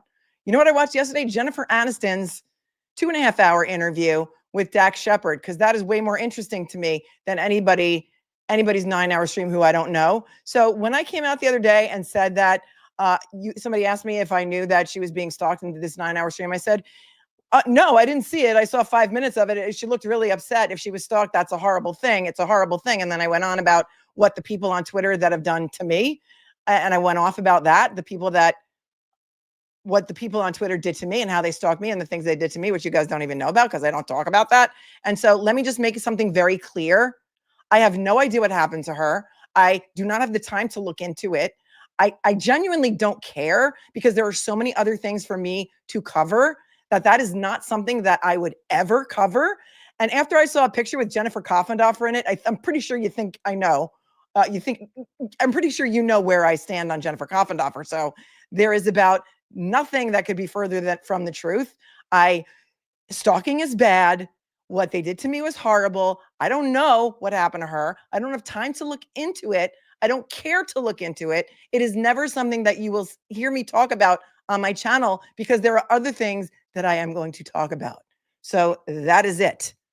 I need to call the school right now because otherwise my kid can't go to Disney. So I do have to explain myself because I got so many messages, Mimi, about it. I get so many messages from random people like, oh, I can't believe you said this and I can't believe you said that. And I didn't say anything other than what had happened to me and how I know how horrible the people on the internet are. That's what I said. So just hold on. I got to call the school, but you can start reading the lawsuit because I'm going to leave it right here for you.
All right. Well, I had to leave a message, so if she calls me back, I'm going to have to jump again. But it's like, this is ridiculous.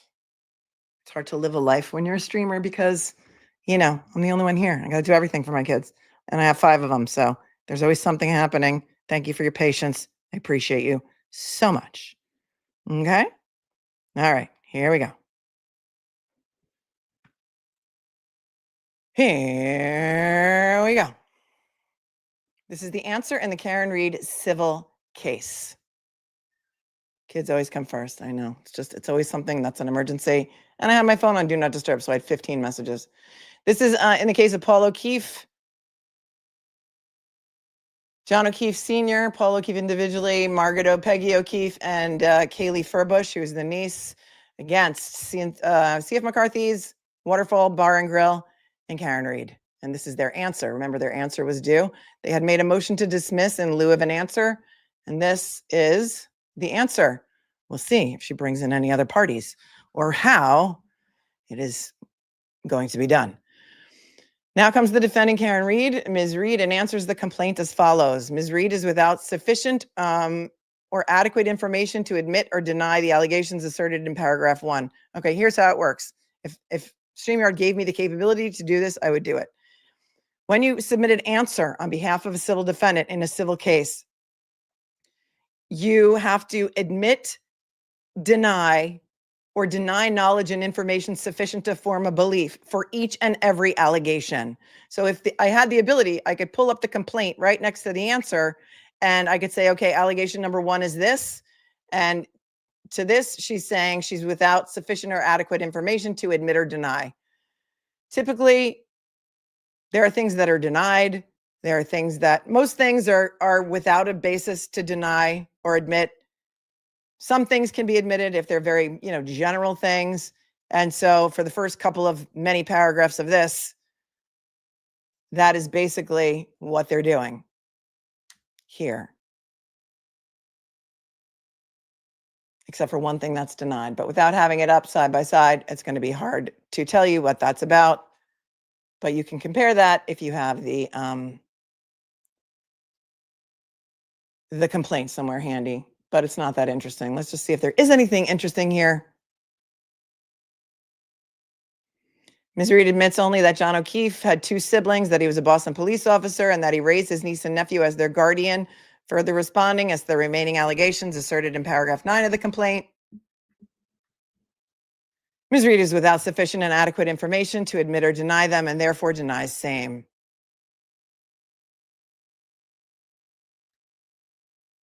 And so this is boring, boring, boring. Admit, deny, admit, deny, admit, deny. Let's see if she brings anybody else in. That's really what I'm looking for here because it's 16 pages long. And then as to each count, you need to do the same thing. You need to respond to each and every allegation.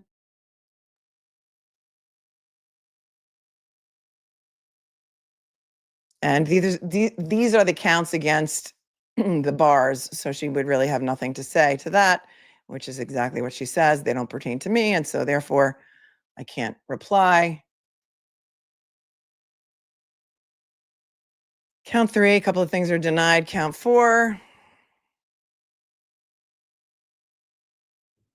Admit, deny, admit, deny. I don't know. You guys have sent me this. I thought there was going to be something exciting in here, but so far, not.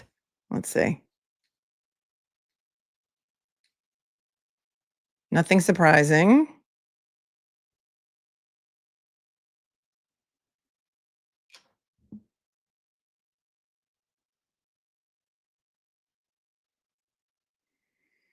She denies that she's liable or responsible to the plaintiffs and requests that they deny all forms of relief. Same for count 12, count 13. Affirmative defenses.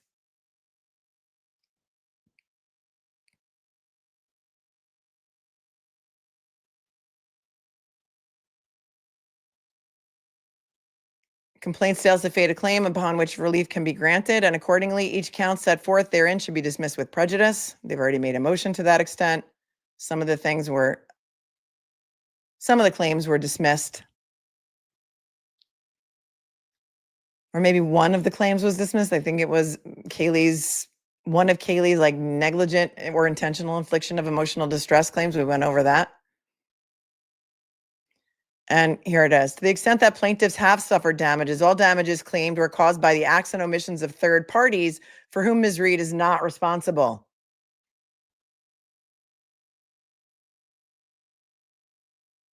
See if she talks about the third parties.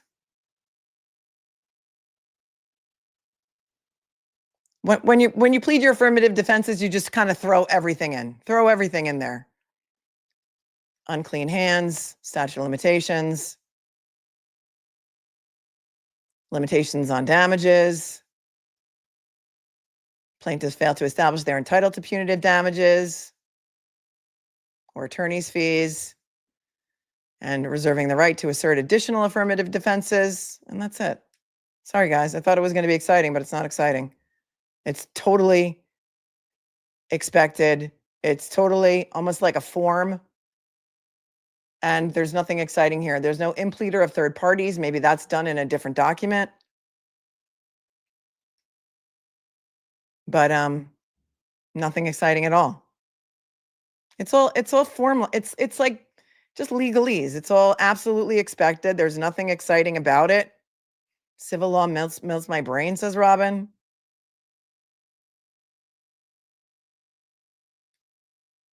Just an answer to the lawsuit is all it is. Unless there were other filings, like a motion to implead third parties. Thanks, JoJo, for your 5. Sorry you got to leave early today. I'm going to have to leave early too. Like right after this, I think. Kelly says, I'm way behind in just getting to Brenda. She's my favorite. Can we get her speeches printed out for her in a nice book or something? I don't know. If you wanted to, I'm sure you could. Thanks, Kelly. I got enough jobs, Kelly. I don't need any homework. Thank you, though. PJ Wolf says, has been here for 5 months. Thank you. And Twine and Two Cans became a new member. Piper's mom, thanks for a very generous 50. John Canton Chronicles texted Chris Albert during the meeting right after Brenda spoke. He asked how the meeting was going.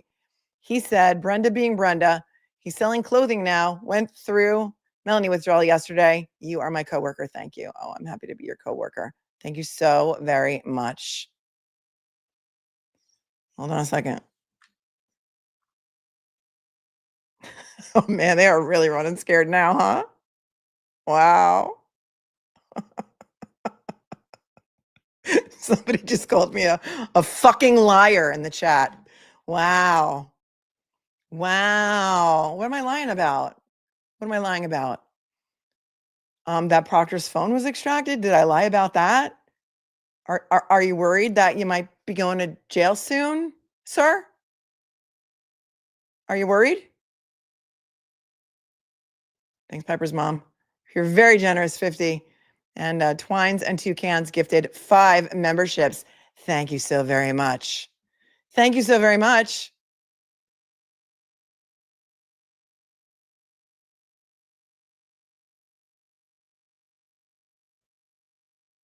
Brendan says, I hope that Karen's team sues the state of Massachusetts at the end so that Alan Jackson can clean house from the top down. How do these people keep getting elected? I realize some positions are appointed. Yeah. I don't know. I don't know how they keep getting elected. The judges are appointed.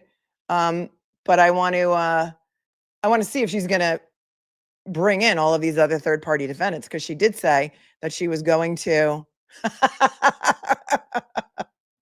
Oh, that person just joined YouTube yesterday and they subscribed to my channel and they waited 2 days to come in here, body shame me and say something else that I just repeated to you, which I already forget because I really don't care. I really don't care.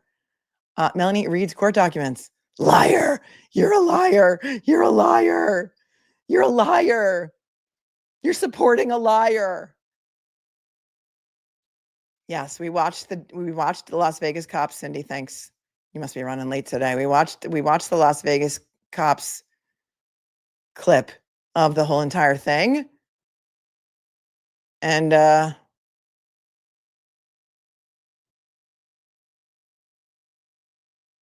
wait, what? Wait, what?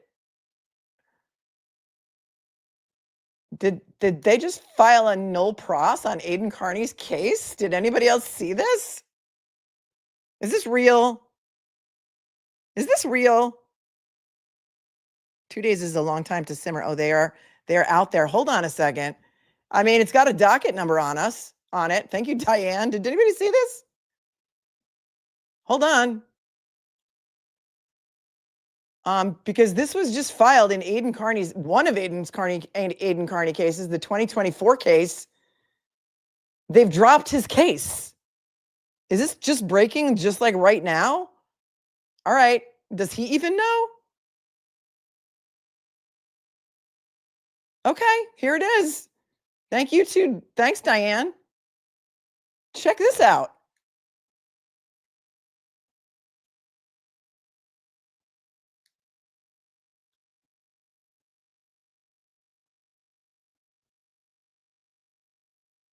Diane just sent this to me. This was just filed apparently in Aidan Kearney's 2024 docket number. It's docket number 74. This is a null pros, which is we're deciding not to prosecute this. Basically, we're dropping the case.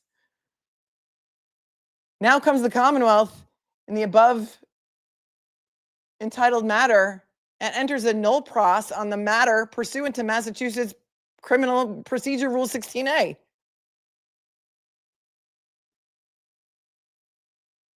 The Commonwealth states that as grounds, therefore, the interest of justice requires such a filing. Guess what? They couldn't find anybody to prosecute it. They were supposed to find a special prosecutor, I think, by today, and they dropped it. I mean, it's numbered number 74. Let me go to the docket. Wow, that's amazing news for him. That is amazing news for him. Did the 30 days end today? Hold on. The 2024 case is, I think, the Lindsay case, but hold on. And Michael Morrissey signed it himself. Wow. Wow, they're really afraid of whatever's about to happen with Proctor, in my opinion, maybe.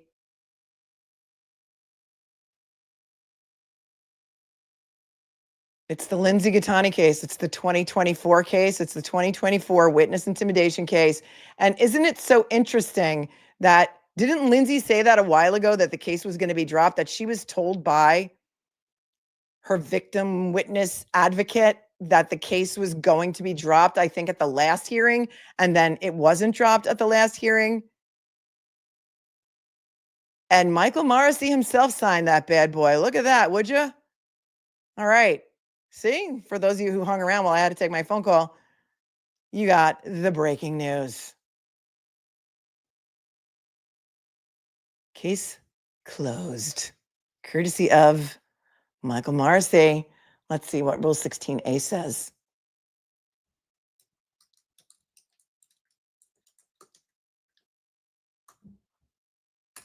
Oh, what a day. It's a good day for Aidan. Criminal Procedure Rule 16, dismissal by the prosecution.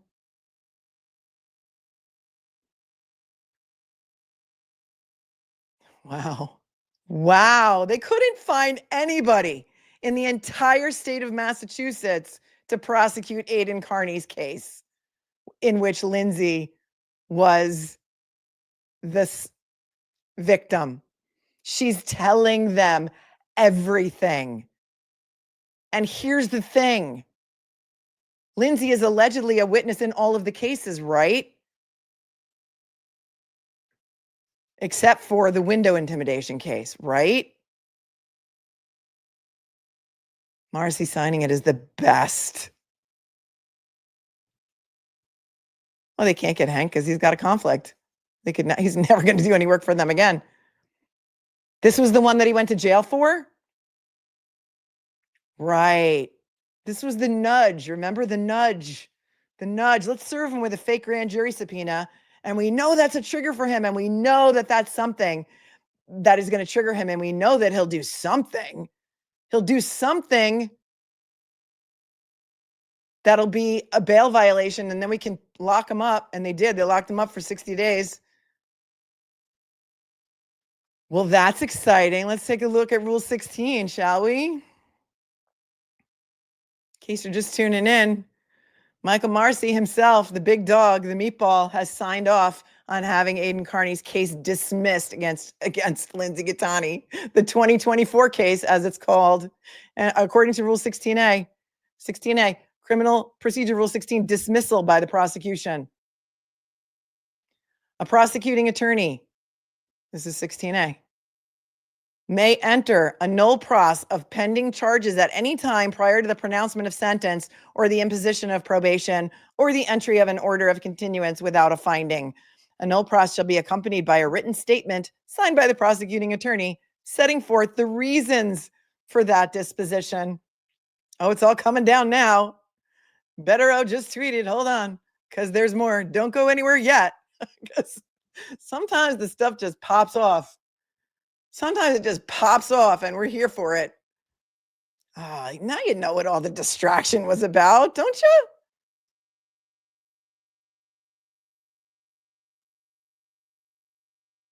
Let's see what Bederow had to say about it.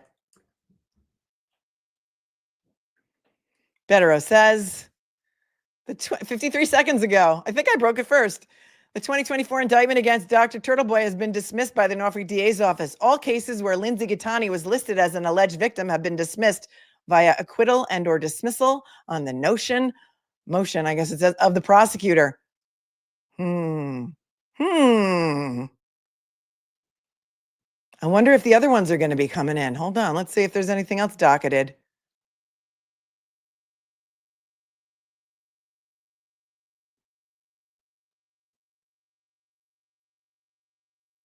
So the wiretapping and the witness intimidation against Lindsay Gaetani, those charges were just dropped seconds ago against Aidan Kearney.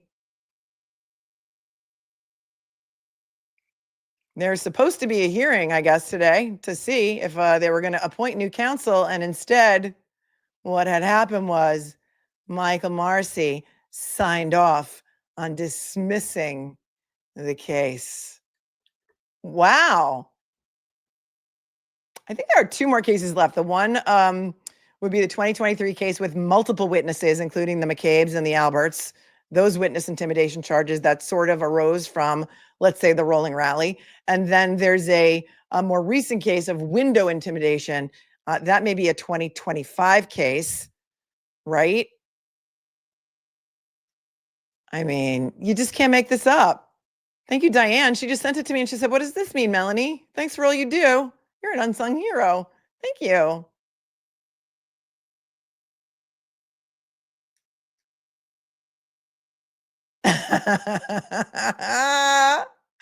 And even better, this morning, thank you, Tiffany, for this.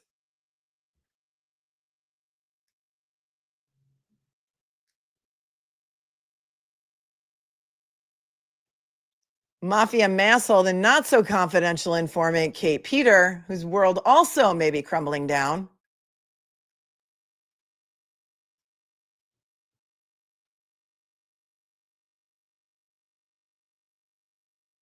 said this 5 hours ago. Guess the Commonwealth found another prosecutor after all in the Turtleboy case, with a picture of the docket. Hearing for appearance, appointment of counsel, December 5th of 2025. So, oops, sorry to burst your bubble. We're happy about the fact that Michael Morrissey has dropped the charges, has closed the case in which Lindsay Gaetani was a witness, the case for which he spent 60 days in jail, the case for which he was supposed to appoint another special prosecutor because Cosgrove resigned.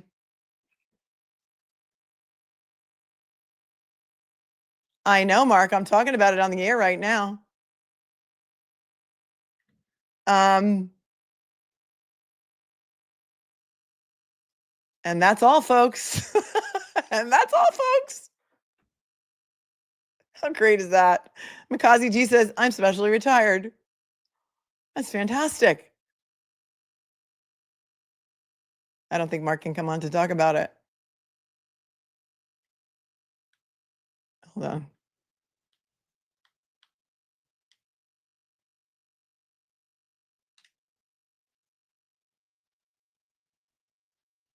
I don't know how much he can say, so he might not even be in a place where he can. But he said in 10 minutes he can. So if you want to wait for 10 minutes, we can hear what Mark Bederow has to say about it. Let's go celebrate at O'Connor's. What's O'Connor's? What's O'Connor's? Wow. I mean, just when you thought the day was going to be boring, right?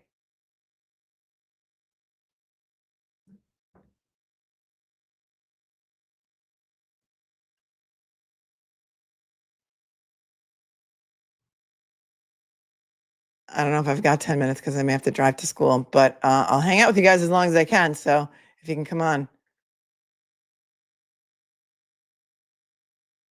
I mean, I guess now you know why they were totally ramping up, right? Kind of obvious, isn't it? Kind of obvious. Thanks, Skyview, for becoming a new member. Let's get back to the chat for a minute.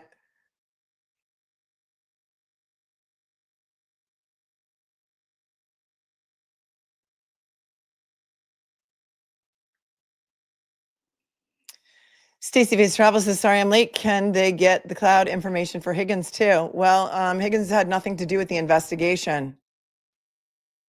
And so Higgins was not involved in the investigation of any of the cases that Proctor was involved in. The reason they got him for Proctor is because Proctor was the lead investigator for Brian Walsh and other cases. And so Higgins was not involved in that investigation. But if it turns out that he was communicating with Higgins, maybe. Thanks for your super chat. Thanks, Nona to 3 for gift and membership. I appreciate you so much. And she says, free Turtleboy. And Wayne says, what happens to his bail now? Well, if there's additional bail, in that case, it would be returned to him. I don't know if there was for that specific case. Christine says, Melanie, I was walking my dogs. Does this mean all the charges against Turtleboy have been dropped? No, this just means the Lindsay Gaetani case, the 2024 case, that has been dropped so far. But in my opinion, they're going to have to drop them all because she's potentially a witness in everything except for the window intimidation case. So it's a fun day for Turtleboy. Anyway. Oh, please. Not so fun for some of the people who may have been on the receiving end of Proctor's messages.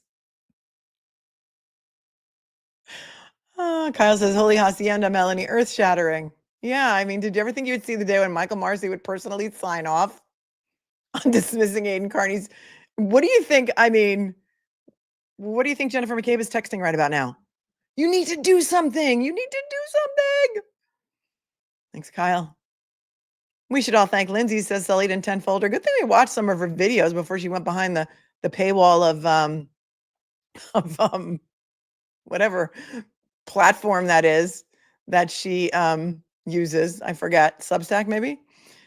Thanks, Skyview, for becoming a member. And Deborah and Unfit for Normalcy. Welcome, all of you. It's wild. Truth matters. Lisa says, so it is the Rolling Rally and T-Rex arms. Those two are left on the docket. Yeah, except for, apparently, allegedly, Lindsay was a witness to the witness intimidation charges for the 10 people remaining, however many counts. I think they dismissed 6, right? I think there's 10 left. Because that's the reason they gave her that grand jury subpoena, right? Congratulations. Jim McCabe's looking for the ice cream truck to drive into her street, says Legion Provocateur. And Weird Debbie says, do something. Do something. May says, I bet Lindsay and Grant never expected this. Nope. Nope. All right, 5 minutes. Bederow's coming in 5 minutes.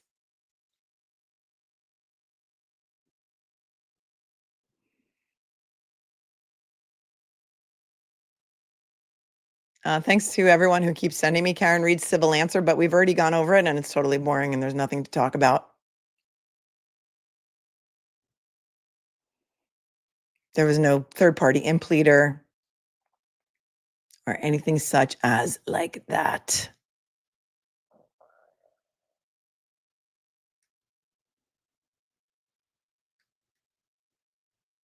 What do you guys think? What are your thoughts?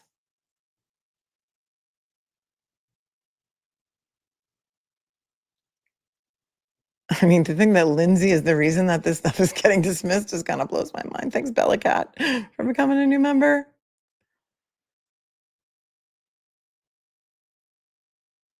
Lisa's asking the same question. If they can pull Michael Proctor's cloud for years, why can't they pull Brian Higgins and Brian Albert? Again, Brian Higgins and Brian Albert were not involved in the investigation of the murders of Anna Walsh. We're in the case of Miles King. And so that is the reason. Could they become relevant at some point? Maybe, if Proctor was communicating with them with regard to those cases, Miles King, Brian Walsh.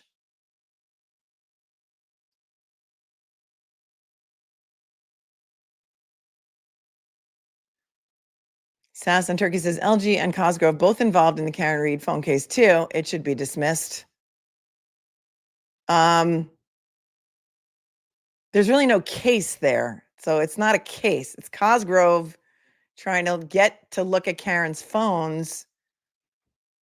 It's not really at that stage yet. They may need to appoint a different special prosecutor. I don't even know if there's really even a case number. I think it's a little premature to talk about that right now. I mean, but what we can talk about right now is that Michael Morrissey himself signed off on dropping Aidan's 2024 case, in which Lindsay was the witness. But that could be coming down the line, although there's really been no... All right, hang on. There's really been no activity in that recently. All right, I'm waiting for Bederow. Just hang on 1 second.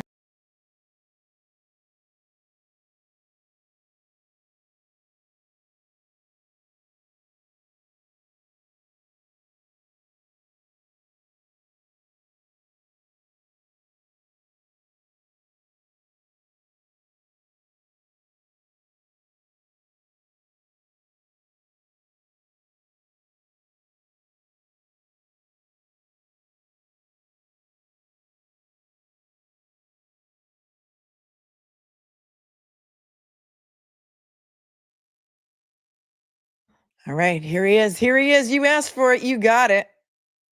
Mark Bederow. Hello. How are you?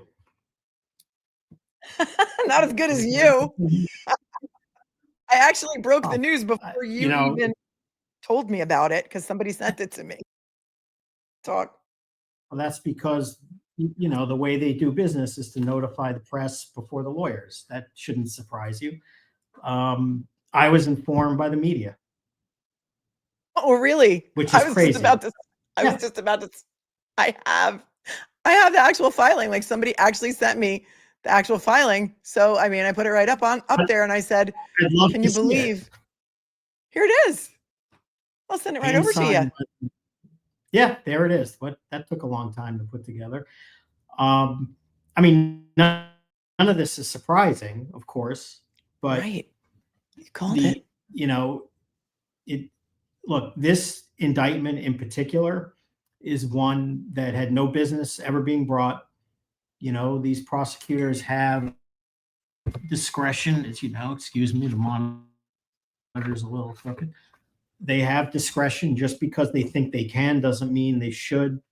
And in this case, there were so many red flags, so many reasons not to bring this. You had a witness who had no credibility, where there were just documented fictions. I mean, literally, in terms of, you know, evidence that was presented. You had other evidence of people uniting behind the scenes who at the time were all friendly. I think they all hate each other now.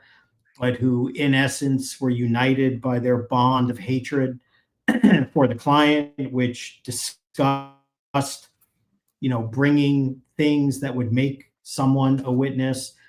You had allegations of physical abuse by, a witness who really lacked a lot of credibility without any corroboration.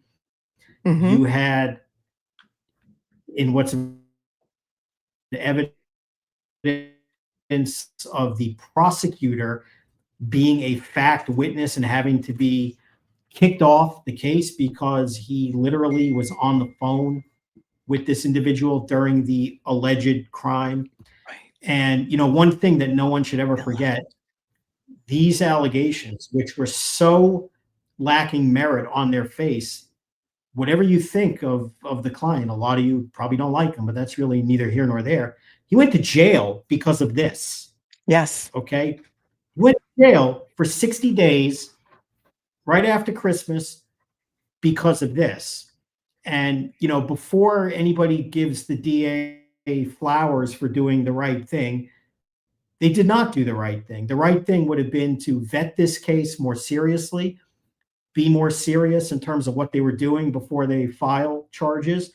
When they learned that the witness had no credibility, do the right thing at that point. Ask the prosecutor, who they knew was a witness, to remove the case, remove himself from the case rather than fight it and drag it out even longer.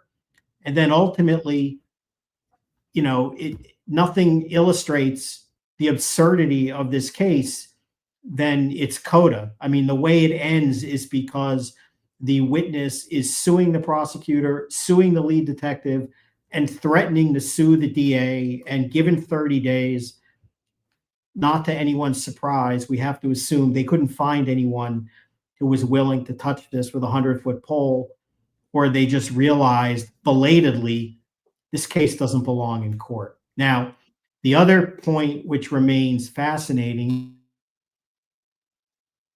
Oh, wait, you're just freezing up on me. Just check your internet connection. Is it just me, or is he freezing up for you guys too? I'm back. I'm back. You're back. You're back.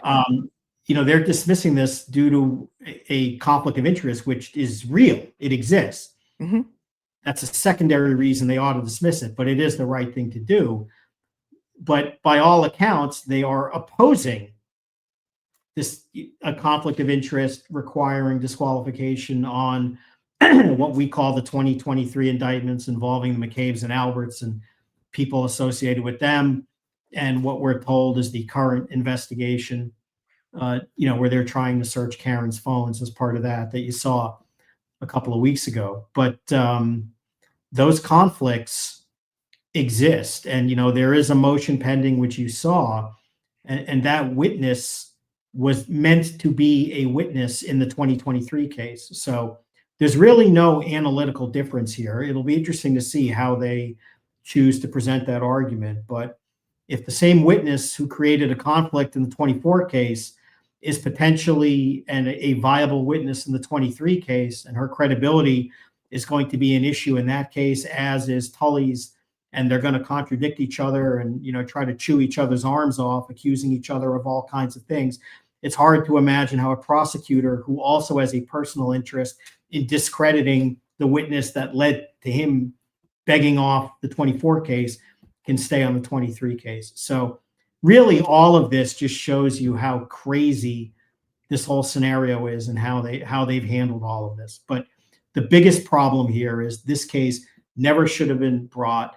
And, whatever they think of individual defendants, you can't be sending people to jail based on nonsense. And that's what they did. And, that's outrageous.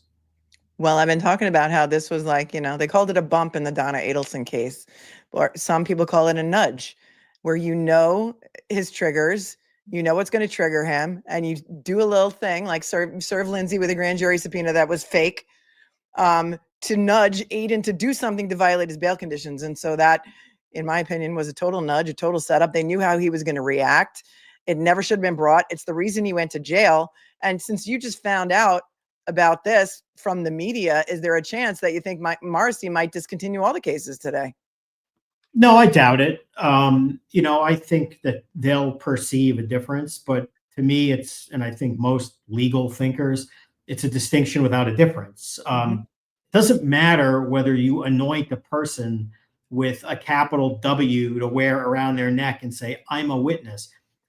What we have here is somebody who is almost certainly a possible witness for any number of reasons, both a prosecution witness and a defense witness for different reasons in the 2023 case. And the person who is presently assigned to prosecute is being sued for alleged misconduct by that witness, as is the lead detective. And the lead detective and that witness are going to have a different story about what was done with certain evidence. This person, as you know, is very active on social media, calling other important prosecution witnesses liars, witness intimidators, if you will, getting benefits and gifts from other people, doing all kinds of things, having other actual biases. We right down to voodoo dolls, allegedly. Right. So the point is, this person is very likely a witness if there was a 2023 case. Yeah.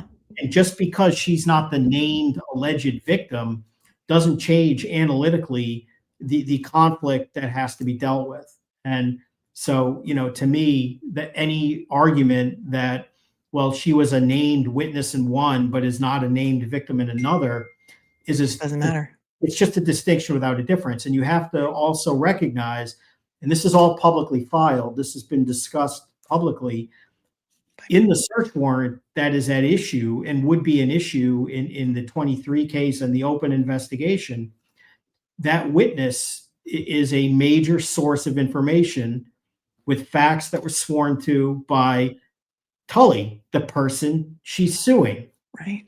Okay. And that information is all contained in there. And if there were trials at these matters, one of the issues would be whether they had a biased and shoddy investigation. That's a viable defense. It's recognized in Rule 14 as literally a basis for disclosure of evidence. And if anybody follows, important due process case law, evidence that supports that defense is considered exculpatory under the famous Kiles versus Whitley case, which was I believe, a death penalty case that got reversed on habeas for non-disclosure of exculpatory evidence, which includes evidence that would support a defense argument that there was a poor investigation.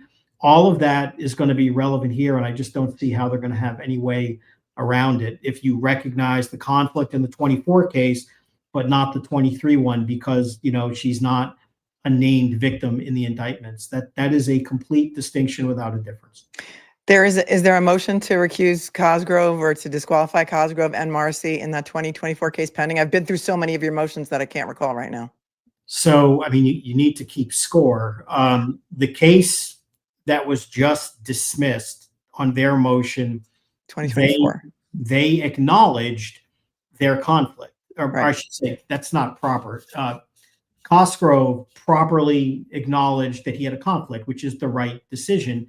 And then when we appeared in court, 4, 5, 6 weeks ago, whatever it was, the thinking was, well, we'll assign it to the DA to reassign someone else, which is when we said, well, we don't really think they're able to do that because she's threatening to sue the DA as well. And so it calls into question, why are they assigning people? Is it to protect themselves or to do justice as justice requires if you wanted to prosecute? So the judge said, put it in writing.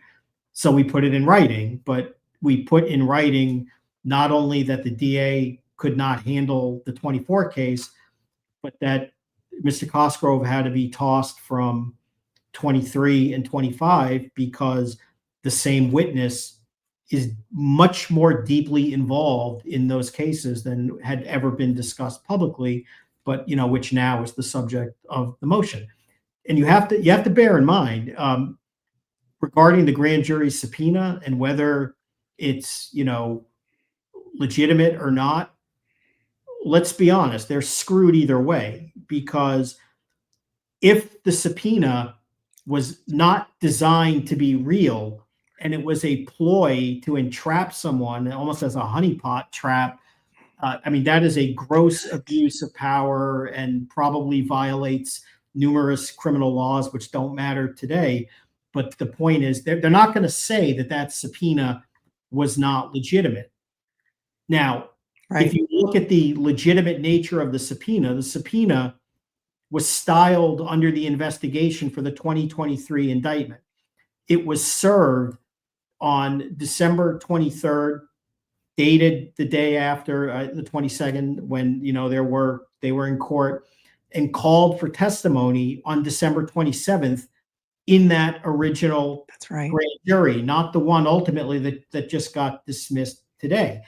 If you look at the public filing on the motion to recuse, there was an acknowledgement that there's going to be more evidence in the 2023 grand jury, and that will occur on December 27th, which was the day that the subpoena to this witness was returnable. So by all accounts, that person, if you take them at face value, was a material witness to the indictment from 2023. If you look at Mello's public statements, which he never should have made, but nevertheless made in January, he described how she became a witness after we got some information. That information was her being steered to Mello and Tully on December 14th during the original grand jury.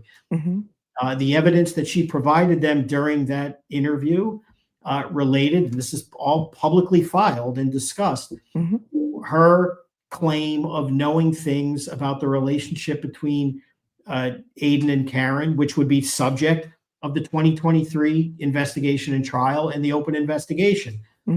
Be examined about those things. She will be examined about the information she gave Tully. She will be examined about any number of things, including her claims to have powerful evidence that they tampered with her phone records, that other witnesses lied, destroyed evidence, had bias. There's just no credible argument that we see that this person is not a likely witness in the 2023 case. And in those circumstances, how do you have a prosecutor who she's suing examine her, and perhaps more importantly, offer argument about her credibility? Now, in that situation, if he were to do that, in essence, he would be giving unsworn testimony about her credibility, which in light of the current legal proceedings in civil court can't be done. I mean, the conflicts are suffocating here. Suffocating. I mean, even the phones are popping off over that. I can't even believe it. They have no choice. I mean, do you think that he couldn't find another special prosecutor? Nobody wanted to touch this thing with a 100-foot pole, or do you think he's just finally doing the right thing? Well, I don't think they're doing the right thing, because they're dismissing based on the conflict while ignoring the conflict in the other case that we're talking about, or other cases, including the one with this, quixotic search to get into these phones that have been sitting gathering dust in the state police trove of evidence since January of 24, right? I mean, this is ridiculous. But that's neither here nor there at the moment. But no, I don't think they're doing the right thing. She's suing everybody.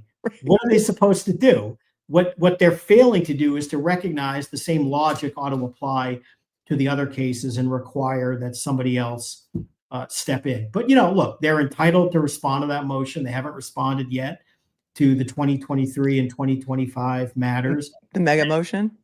Well, that and the motion to disqualify Cosgrove, and also to disqualify Mello from the 23 case. He's still hanging on the 2023 case. So we have to deal with that as well. And, part of that dismissal, which is also publicly filed, is because, like he did in taking Lindsay's phone calls in the 2024 case as the crime was occurring, was him literally calling 911 to report on behalf of Chris Albert that they're committing witness intimidation against him. So while he was acting as a prosecutor, he was personally advocating for one of his own witnesses to add quoting statutes. Here's what you can find them guilty of. And then he calls back 5 times. We've heard the tapes. We did 15 hours of coverage on the mega motion. That kept us busy for days, hitting all those hyperlinks. It's a work of art. I think they're going to have to pull the plug on the other cases too. And boy, isn't that going to piss off all the McCabe's and Alberts? I don't profess to know what they're going to do. I know what they should do. But, they have a motion response coming up to a motion to dismiss and motions to disqualify Mello and all those kinds of things that were filed several weeks back. So they need to respond to that, and they need to respond to the recusal motion, which is interesting because I don't know how you answer the motion to dismiss without addressing whether you're the right person to be responding to this in the first instance. And I think you saw in the public record at the hearing, which the one I was not at a couple of weeks ago, where they acknowledge we don't even know who's supposed to respond to what or do this or do that, because there's all these allegations of conflict going on back and forth. I mean, you just can't make this up. You really can't. And when were the 30 days up for?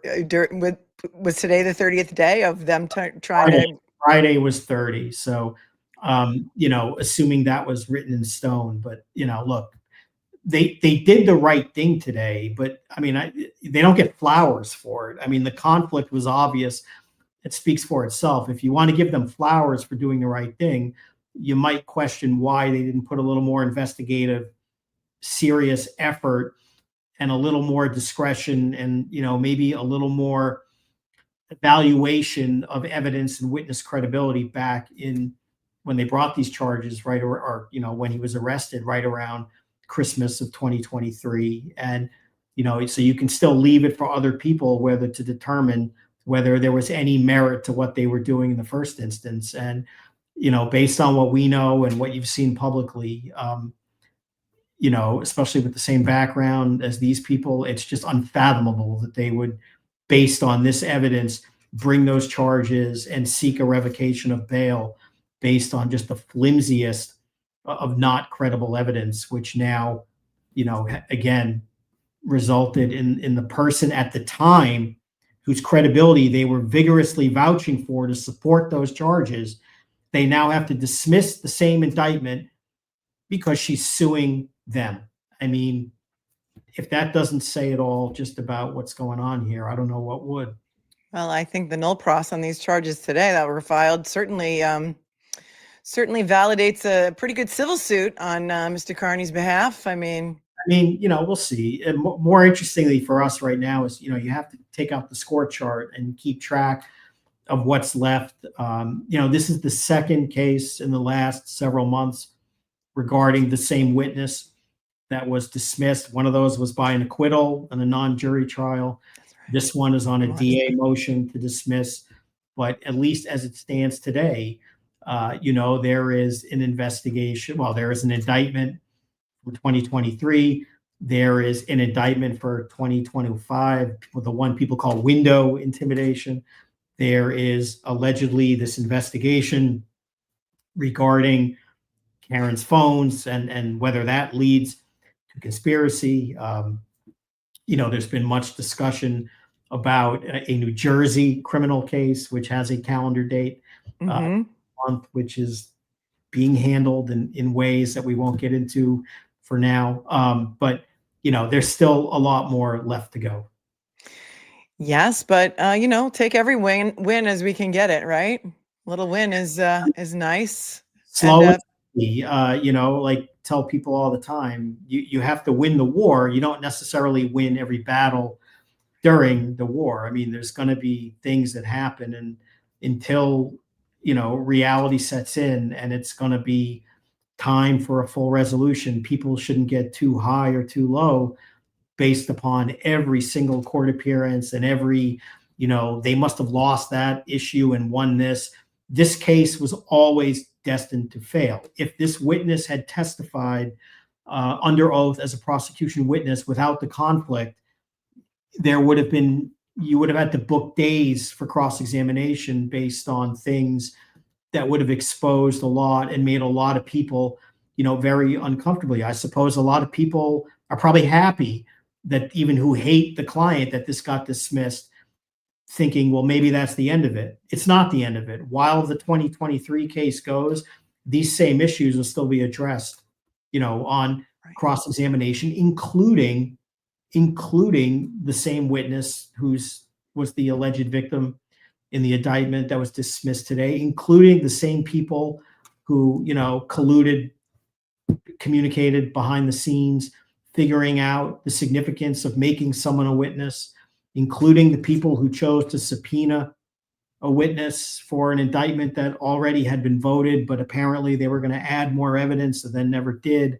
and waited until all those things that you know about. So it's not over in terms of, well, now we don't have to deal with this embarrassing evidence. That's still all in play unless and until the 23 indictment goes kaput.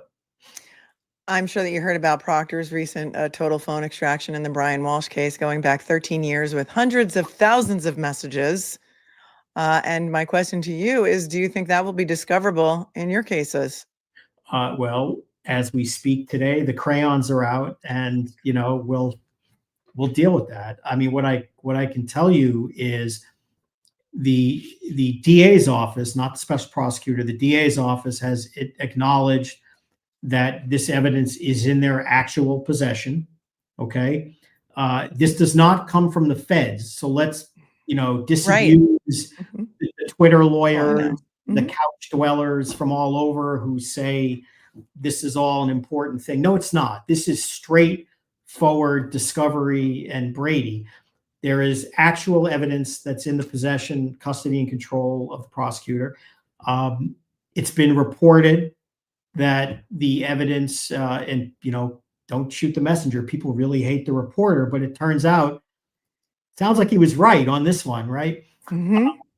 It's been reported that these messages appear to be racist, homophobic in nature, and those kinds of things. And these are obviously bad enough where a police union chopped off Proctor's legs at the 11 o'clock hour while he was in the middle and close to the end of his appellate, civil service hearing. I mean, that's humiliating. Okay. They steered him through this process and ultimately came out publicly and said, we're abandoning ship. Now, you and I both know that the two most powerful unions in the world, certainly in America, bar none, are number one, the teachers union, and number two, the police. Okay. And they back their members, good or bad, to the death, because that's what unions do. But in particular, police unions, because it's about due process. It's similar to people. How could you represent some guy who says these things? Because it's about fundamental fairness and due process. That's always a reason to do these things. And for that union to chop his legs off, probably to the point that that's why the lawyer had to go too, because who's footing the bill for the lawyer? And the lawyer is not going to bypass the union. If you're the union lawyer, you go with the union. Right.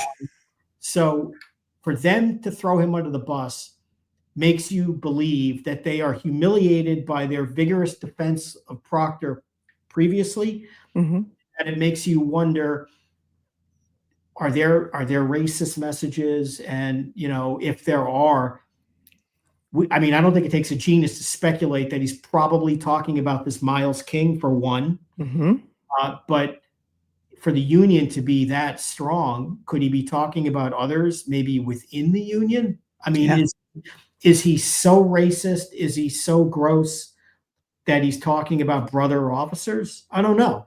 Because one thing we don't know is who got these messages, what was the response, what happened. So for us, look, a lot of the evidence that we've cited about why Proctor still matters in our cases, even though the indictments against him are dismissed, a lot of the evidence that we would put forth explaining why he's a witness, it's under impoundment, as you know, or under a protective order to be more accurate.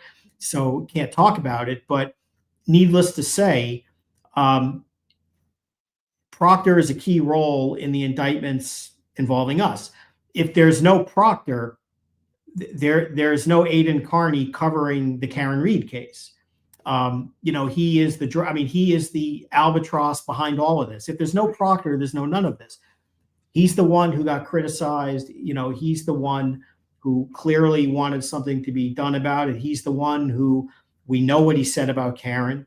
Mm-hmm. We have every reason to believe what he probably said about Miles King, which shocks nobody. We talked about this. a year and a half ago. Does anybody really think this is just Karen that he talks about? Right. We know what he said about the lawyers in Karen's case. Some of that's been publicly released.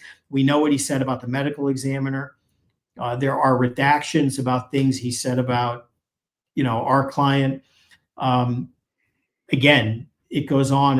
And if this is a man who's involved in the investigation, who has an actual bias against someone and is pushing forward the prosecution and who says things, his credibility is going to be an issue. And it also goes again to an argument about the shoddy investigation, the biased investigation, and once again, the conflicted investigation, because let's be clear, the state police have a conflict in prosecuting the guy who's accused them of being corrupt. I mean, only in an Orwell or Kafka novel would the same agencies who are being publicly accused of corruption be the ones to say, I have a great idea. Let's just prosecute them for saying we're corrupt and call it witness intimidation. I mean, that's, in essence, what they did. And it's really important to remember when you talk about the state police conflict, it's not just the civilians. I mean, they sought charges and had, Proctor and Buchanan say, we feel intimidated by this guy. So, I mean, the conflicts, once again, with the state police being involved in any of this, Tully, obviously, as well, are just suffocating. Again, there's that word. But what it does is it makes Proctor a relevant witness in the cases against Aidan, and it makes his credibility at issue. And if the prosecution in their actual possession has evidence which will undermine his credibility, whether it shows actual bias against him, whether it shows just horrific character and that he's a racist, misogynist jerk who is just so hell-bent on getting these people and is not clear-headed in what he's doing, that goes to his credibility. If it gives him a motive to falsify substantive evidence, that goes to his credibility.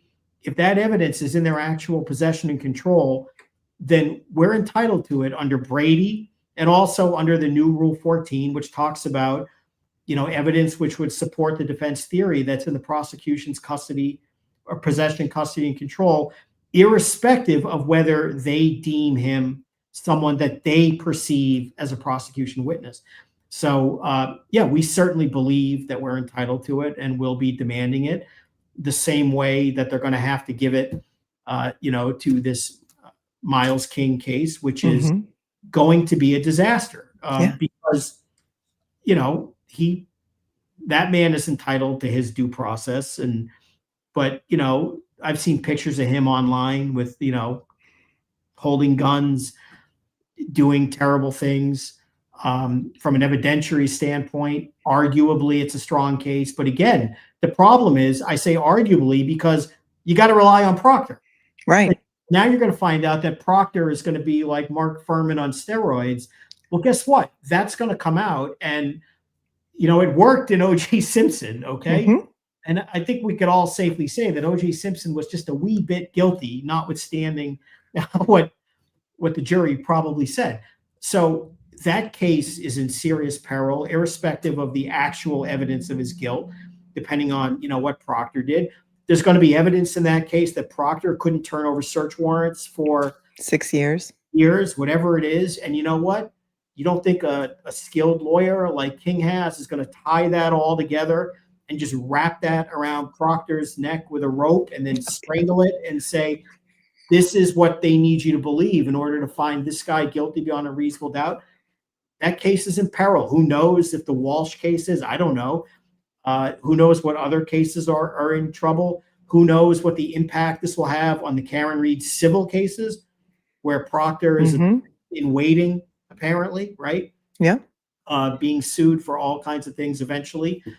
And certainly how it relates to our cases. So, I think this Proctor stuff is very important, very powerful. And at the end of the day, defendants have a right to discredit prosecution's witnesses And with this kind of credibility evidence, it's an issue. It has to come out. There's just no basis to keep it out. And whatever scandal you thought existed, 48 hours ago, since this news broke, is immeasurably worse. I mean, Proctor is at this moment in time the poster child of corrupt, bad, just terrible people who are police officers, at least in Massachusetts, if not the country.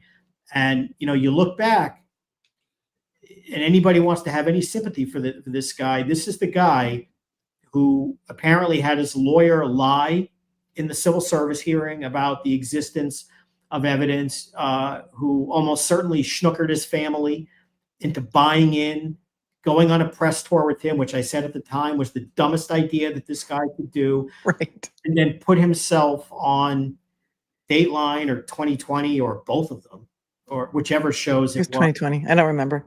And when given an exit ramp to say, is there anything you would do differently in your investigation? He couldn't say yes. He said no. He uses words like never, which those are bad words to use if it's really not true.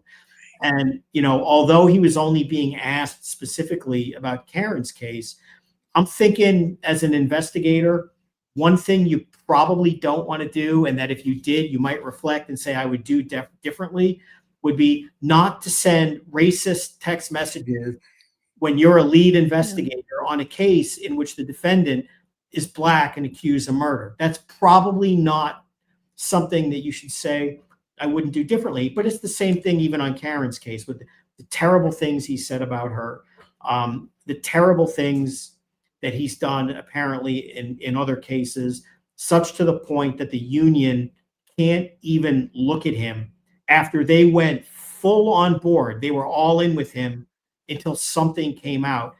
So, it has to be pretty freaking bad. The union president said earlier, we read a statement that he wants to put this embarrassing chapter of the Massachusetts State Police behind them. But I think it's only going to become more embarrassing. They think that by, Well, embarrassing. I mean, look, I understand the union is in damage control. It's not embarrassing. It's scandalous. Embarrassing is when you're walking down the street and fart in public. That's embarrassing. Okay. Right. This is not embarrassing. This is a guy that you went all in on and defended to the core of your union, got him counsel, tried to say this man is fit for duty. This racist, homophobic, misogynist, probably corrupt jerk, is clearly unfit to clean the toilets at the state police headquarters, let alone go within 100 yards of the building. So it's not embarrassing. It's a scandal, okay? If none of this comes out against Proctor, you don't know what would have happened with Karen. You don't know, now that this involves this Miles King case, which is a public safety case, I don't know what he did or didn't do, but just the allegations are bad and disturbing, but he may very well go free. We don't know what's going to happen in Walsh. We don't know what's going to happen in other cases, but the whole agency is stained. And, the good state troopers are going to suffer from this, because, you're part of that agency. You're with that guy. Mm-hmm. That's not embarrassing. That's scandalous. Embarrassing is letting them off too easy.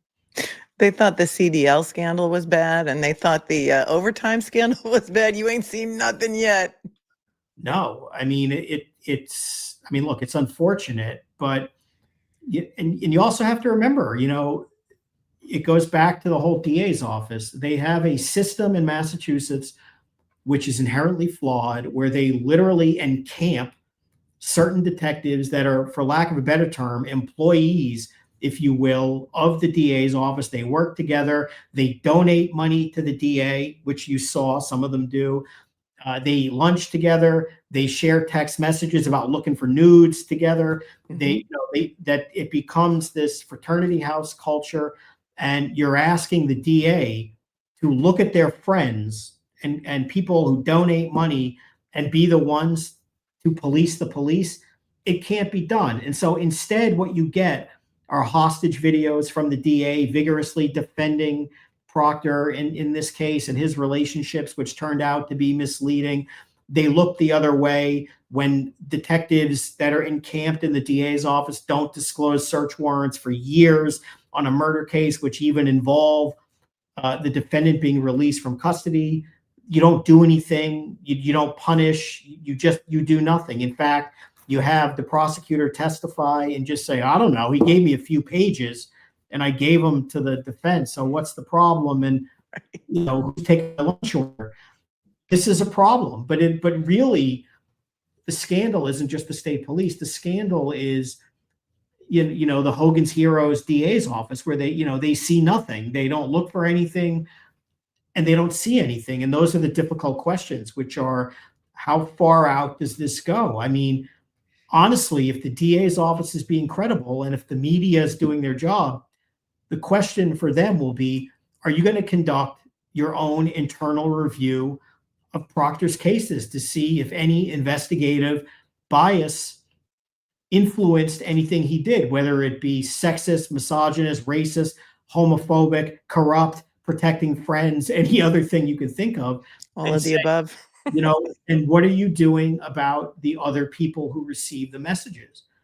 Are they just his friends or are they state troopers? And if they're state troopers, are they his supervisors like you saw in Karen's case? And if they are, what disciplinary action was taken? I mean, if he's sending racist messages about whether defendants or colleagues, then what a professional would do is say, this is troubling. Like, he's exhibiting actual bias, unprofessional conduct, unacceptable conduct, and you need to do something about that. These are not the guys you can have out on the streets with guns and badges making decisions about who gets charged and who doesn't get charged. And, I'd like to know today, was anyone in the DA's office attached to any of these emails, text messages? I don't know. I certainly hope not. I mean, that would be even more troubling for a lot of reasons, because again, what was done about it? But they can't just sweep this under the rug and say, well, Proctor's gone, so, we're good. We're good. There has to be a real deep, thorough, looking under the kimono type of investigation, and you have to follow the evidence where it goes. And let's be honest, does anybody think that the Norfolk DA is the right entity for that? Clearly not. I mean, I don't want to look under that kimono. I just can't even get the visual out of my head right now. Thanks for that one, Mark. But there also, I mean, depending on what's in that phone extraction, could be potential criminal charges for Proctor, wouldn't you think? I mean, I don't want to speculate because I don't. Depending on what they find? I mean, it depends what they find. I mean, if it turns out he's just a racist, homophobic, misogynist jerk, probably not. But what it depends is whether, if you establish that he has this kind of hatred and bias and frustration, and again, it's defendants, whatever they look like, it's lawyers, it's medical examiners who are, whack jobs. I mean, everyone, this person should die. I mean, it's hideous. If you can attach that level of bias or just frankly unfitness for duty to actual acts which would appear to influence him to engaging in acts of corruption, well, then he ought to be federally prosecuted, if that's the case. Right. But whether that is the case, I don't know. Well, I mean, the way Greg Connor said it in the papers, he said, we're going to be turning some of this over to independent investigative agencies. So that makes me think, if I read between the lines with my, analytical skills, that there could be some evidence of federal crimes in there, planting evidence, setups, who knows what it is, but a lot of people have asked all day long, could Proctor face criminal charges depending on what they find? And my answer would be, depending on what they find, yeah. Yeah, it depends what they find. Who knows? But when they say we're turning over, information on cases, and the emphasis being on S, plural, more than one, that's interesting. I mean, I know they mentioned, I think, King by name, and then you hear that some of this is racist, and then you just assume, oh boy, that relates to that. But to me, even more interestingly enough, is if you don't understand how police unions work, they back the membership no matter how bad it is on principle. That's what unions do in these kinds of things. And for them to walk away, and by the way, walk away loudly, a noisy withdrawal, what you would call it, if a lawyer left the case. This was a noisy withdrawal in police union terms, basically to say that we just can't go any farther with this guy this far down the process. I mean, it's clear they believe he's a terrible person. Reading between the tea leaves, I don't know this. I don't know the lawyer, but the lawyer presumably was hired by the union. And the lawyer almost certainly was misled and lied to by Proctor based upon the representations he made about what would be contained in the records. And it creates, again, all kinds of conflicts. I mean, if the lawyer is in a position where he's made what he thinks is a material misstatement on something so important as that, and it turns out, well, you left out the part about the racist and homophobic text messages and probably or possibly worse, what's the lawyer supposed to do? And, it's been reported that, he tried to keep the lawyer and the lawyer said no. And the union made it very loud and clear. And, the guy's going to have to explain to his family, obviously, they defended him publicly. Yeah. He's not a bad. 2 full days of hearings. Two full days of hearings, and you've heard some of the defense over the year or whatever from all kinds of people, usually like Twitter lawyers and people like that about, private texts and this and that. And I think, look, in principle, I think everyone would say, I don't want anyone to see my phone. I get it. But listen, Twitter lawyers, we're talking about a sworn police officer making comments about people he is actively investigating, which evince investigative bias and things of that nature. And moreover, I don't know about you, but me, and I assume 99.99% of the people watching don't send private messages making racist and homophobic comments because there's nothing else to do and talk about, let alone be a sworn police officer making perhaps racist and homophobic comments about people you are investigating, knowing that that's inappropriate. So it's just a wee bit difference than saying looking at his phone is not fair and has nothing to do with corruption. The answer is, if it influences your decision-making and your investigation, it could be. And might that, for example, in Karen's case, which is the public one we all know about, might it have influenced the taillight pieces, given what he thought about Karen? It might have. Might it have influenced why he curiously changed the timeline of when he had access to the vehicle, which of course is the originating source of the taillight, as opposed to being a scrivener's error? It might be. You could go on and on. Might that be why he got names spelled wrong? It might be why he didn't go after looking for camera and things of that nature that might have helped him.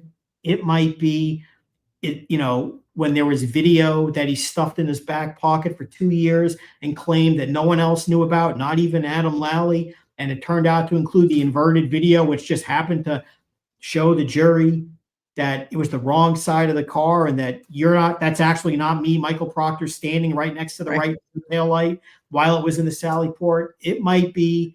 The point is, lawyers are allowed to make the argument and say, if that shows a possible bias and calls his credibility into question, that's relevant. That's discoverable. That's exculpatory. And the way it works in real courtrooms, as opposed to Twitter chat rooms and spaces or whatever the hell they call it, that stuff has to be disclosed to the defense. And this idea that, Michael Proctor is a victim and somehow, is freedom of speech. Freedom of speech. Yeah. If you're trying to equate him to non-police officers who say things on cell phones, that's not how it works in a court of law. It may work in the court of Twitter, but not in the court of law. Have you seen this email that Corey Hopkins uncovered to Commissioner Cox? This thing just broke. Okay. No. Well, Corey Hopkins is an attorney who's like the queen of public record requests. She just filed a lawsuit against Norfolk County to release the sidebars from the Karen Reed trial. And so she uncovered this email to Commissioner Cox from an FBI agent, I guess, Thursday, February 22nd, 2024. Sir, hope all is well. Just a reminder, the documents were released to the DA's office late last night. The officer we spoke about is Kelly Dever. If you have any questions at all, feel free to call me. XOXO, Steve of the Boston field office, white collar, public corruption, civil rights, crime. Well, I mean, put the timeline together. I assume this is around the time of, The federal TUI dump. Yeah, that, amnesia and things of that nature. But more importantly, what documents were released to the DA's office last night about Dever, and what do they say, and what was done with those documents? Were they discoverable? Did they call her as a witness? No, they didn't. I get it. So that changed, but could it have been exculpatory? Was there information in there that, I don't want to speculate what this means, but I'd like to know what information was given to the DA's office last night regarding Dever. Does it relate to her, FBI interview? I don't know. Certainly Cox lied when he said he never spoke to Kelly Dever, or didn't know who Kelly Dever was, and didn't even know about the John O'Keefe investigation. I don't even have the timeline in front of me. I don't remember, when she curiously left Canton and ended up at John O'Keefe's department of all departments.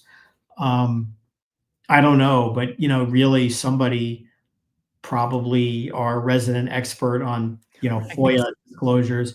I've seen some of her, She goes by Marbury v. Mad on over there. I know her online. I mean, very intelligent, great lawyer. But, she also has those like charts that it almost looks like, an episode of Homeland where, you have, what was her name? Carrie. Her name was Carrie. That's right. Corey is our friend Corey. Yeah. Claire Danes, right?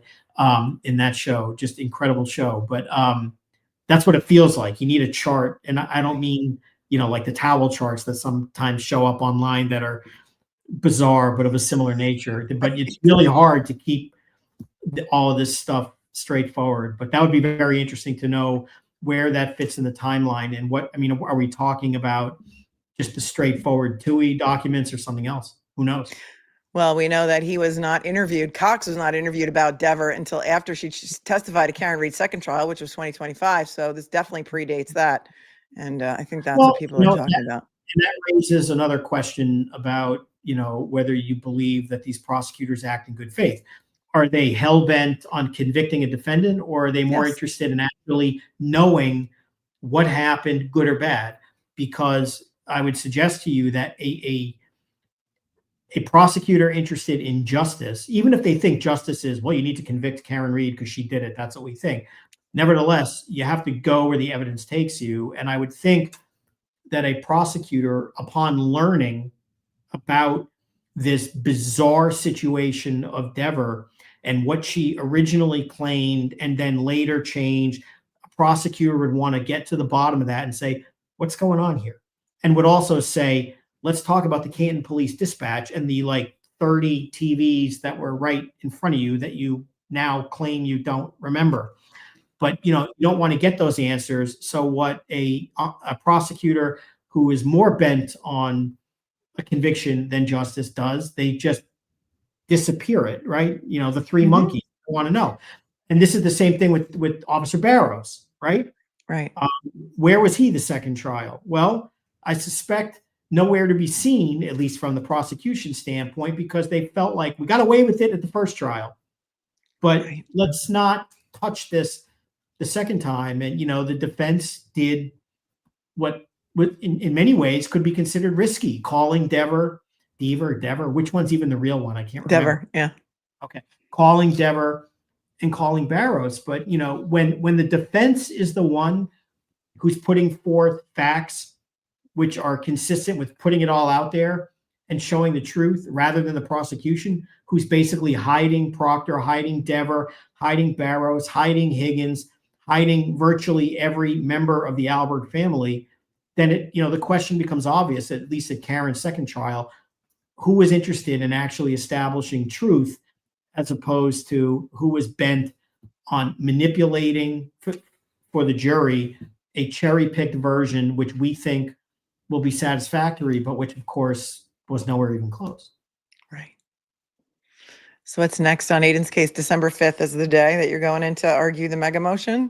I mean, as it stands right now, there's a response due. Today is what? Who's going to write it? Next week. Write it. There's You a think response. Cosgrove is going to be able to respond to that monster of a mega motion? Come on. I'm not going to On comment his on that. typewriter? Like he's going to be like hunting and pecking. I mean, what?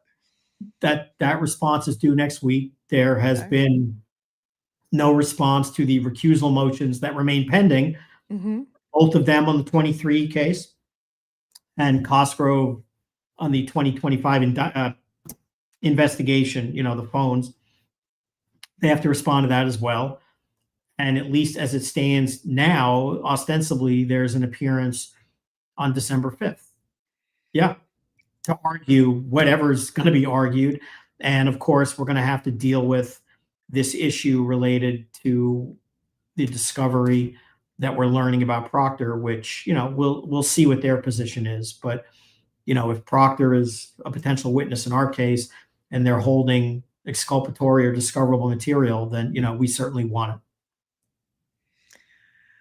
Well, did you ever think it would be so exciting to get into, this whole Aidan Kearney case? It's like the case that keeps on giving. Listen, yeah, no, I didn't think that. I didn't think that, the next court appearance would arguably be in Paterson, New Jersey. Oh, yes. Dedham, Massachusetts. But well, it's more convenient for you, right? We'll see if there's really going to be a court appearance or not. We'll see. Well, November 22nd, we're having a showdown.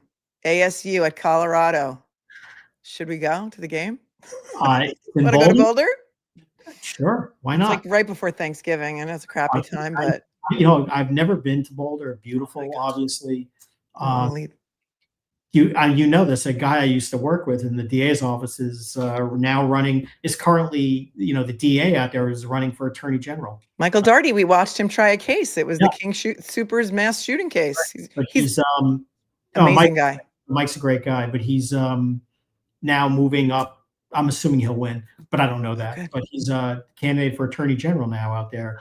Oh, that's great. Yeah. Wow. I was hoping he would kind of solve the Jean Bonnet case while he was still DA of Boulder, but yeah, that is Boulder. That's right. Yeah. All right. I don't want to keep you because I'm sure you're a very busy man. Look how the background worked out today. I got the yellow tie dye. You got the gold. You got the gold tie on. We got a gold background for the Buffs. We're so coordinated. Yeah. Thank you so much for coming over. Everyone wanted you. You're the fan favorite. Okay. Have a good day. Thank you so much. We love you, Mark. All right. Talk to you soon. Bye. Peace. Bye. All right, you guys. We got some questions. How great was that? We always do it on the fly, you guys. We always do it on the fly. Toasty Buns, thank you for your 10. It says thanks for releasing me from jail so I can chat. You're welcome. I don't know what's going on, but when you send me the emails, I respond to them. Kate, thanks for becoming a new member. Angelique says, Jen, do something. Marcy just did. 1 down, 2 to go. Free Turtleboy. Karma's a bitch. Oh, you know it. You know it. Carrie Bishop says, Jen McCabe is now saying, tell them Turtleboy came in the house. I mean, just when you think it can't get any more exciting. Turtle is free, says Dina. Thanks, Turtle. Thanks, Dina. Not all the way, but he's getting there. I mean, Mark doesn't want to say it because he can't say a lot. He did say a lot about a lot of things, but I am of the opinion personally that they're going to have to drop those other charges too, because Lindsay is, as you heard Mark Bederow explain to us, a percipient witness in the 2023 case involving all of those witnesses, because now that I recall, the grand jury subpoena that she was served with said to appear on the 27th of December. And whoever it was that ran the first grand jury, I guess it was Mello at the time, told the grand jury, we're going to come back on the 27th. So they can't say it was a fake subpoena because that implicates them for creating a false document or falsifying evidence or a document that Tully gave Lindsay, right? Tully's the one who served it on Lindsay. And so if they served her with a subpoena to be a witness for the 2023 case. She's a witness for the 2023 case, right? Tina says McAlberts should be, in their pants. This is just the beginning. Thanks, Tina. And Christine says, everyone's saying Lindsay is a hero. I don't think so. Happy she did what she did. Will she be brought up on charges, lying to the courts, making false statements, and wasting court? Also, false imprisonment for putting Turtleboy in jail. Be lying. Well, the charges have been dropped for the witness intimidation against her, so she will not testify. And so will it ever be proven that she's a liar? I don't know. It may be a proper for a civil suit. As far as charges for perjury, did she testify in front of the grand jury? I don't recall. But, do they prosecute anybody in Massachusetts for perjury? We know they prosecute for witness intimidation, but only Aidan Kearney. So it's a great question. A civil case could be, successful, but criminal, not sure. We'll have to stay tuned because this case is just going to keep on giving for the next, 10 years. Look how long it took for the FBI to get the Adelsons. How long did it take the FBI to arrest Donna Adelson? Long time. They've yet to come for Wendy and Harvey, but they probably will, right? Shooter says, love Mr. Bederow. Knowledge, recall, and integrity is phenomenal and helps me understand all these cases. Thank you, sir. And Mel, you're very welcome. Thank you, J.E. Walsh, for becoming a member. Happy anniversary, New Hampshire woman. It's been 2 years for us. Congratulations to us. Free the Turtle is half done, says Luna's mom. And Catherine Smith, thanks for your 10, says, I swear this Canton PD stories sound like scripts for Naked Gun and Top Secret. Charlie Sheen needs to play Buchanan. Script writes itself. He would be good. There was somebody else that we said, I thought that Sylvester Stallone would be a good Buchanan. He's a little older, but they could age him down with AI or whatever. But like his Tulsa King accent just reminds me kind of the way that Yuri talks. Misbehaving Tully, thanks for becoming a member. Well, this was a fully exciting day, you guys. Okay, so Kelsey's habeas to be in family court was approved for tomorrow. That's great news. I didn't expect that they wouldn't, although they haven't been so eager to, bring her to court the last couple times. But I also don't remember if they asked if she could be brought to court or if she was on Zoom. And so for those of you who are going to court tomorrow to support Kelsey, that's amazing. Thanks for doing that. Kathleen, thank you so very much for your Venmo. I really appreciate you. And what a day. What a day. What was your favorite part of the day? Let me know in the comments. Let me know in the chat. I always go back and read it later. Remember, don't believe everything you read on social media. And do your own research to decide who you believe. How about that?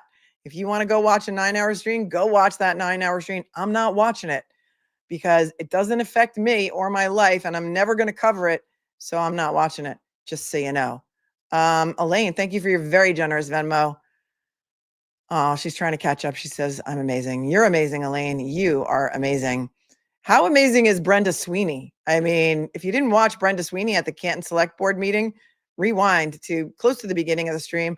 We also covered Howie Carr's column today. We covered my appearance yesterday on Howie Carr's radio show.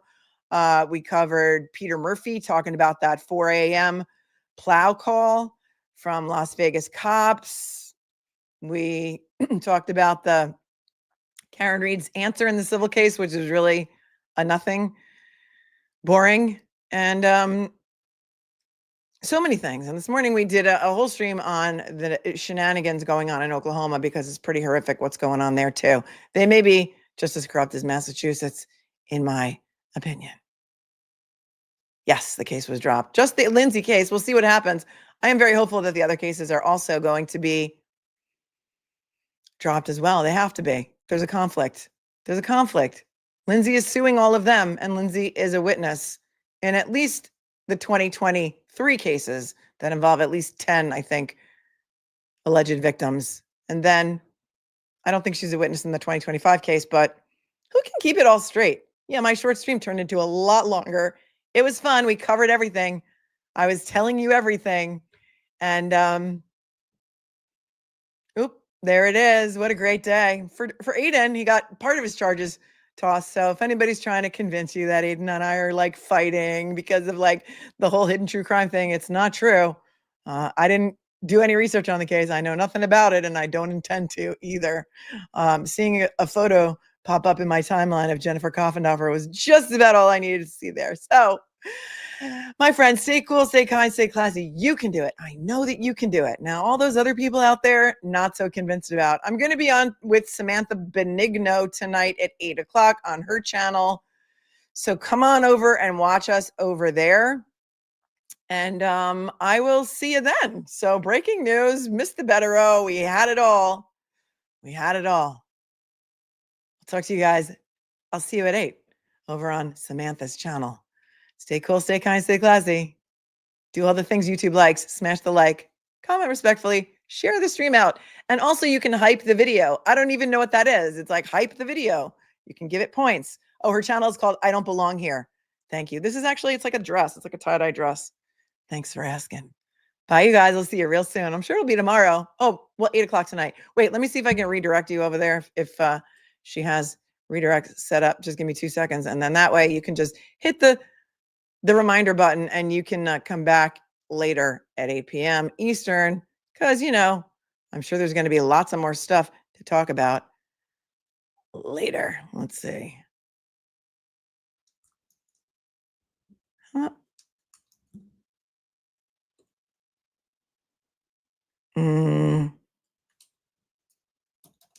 Yeah, she must not have it set up so that I can redirect to her, but you know where to find her. It's called I Don't Belong Here. Her name is Samantha Benigno. I'll see you at 8.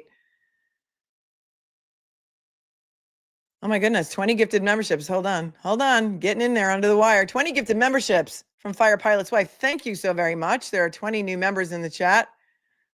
Congratulations, everybody. What a day. Thank you so much, Fire Pilot's Wife. And Gypsy Soul Astrophoto says, yes, you and Bederow need to come visit us in Boulder. And Melissa says, 10/22/25 is a good day. It was a really good day. See you guys later. Peace out.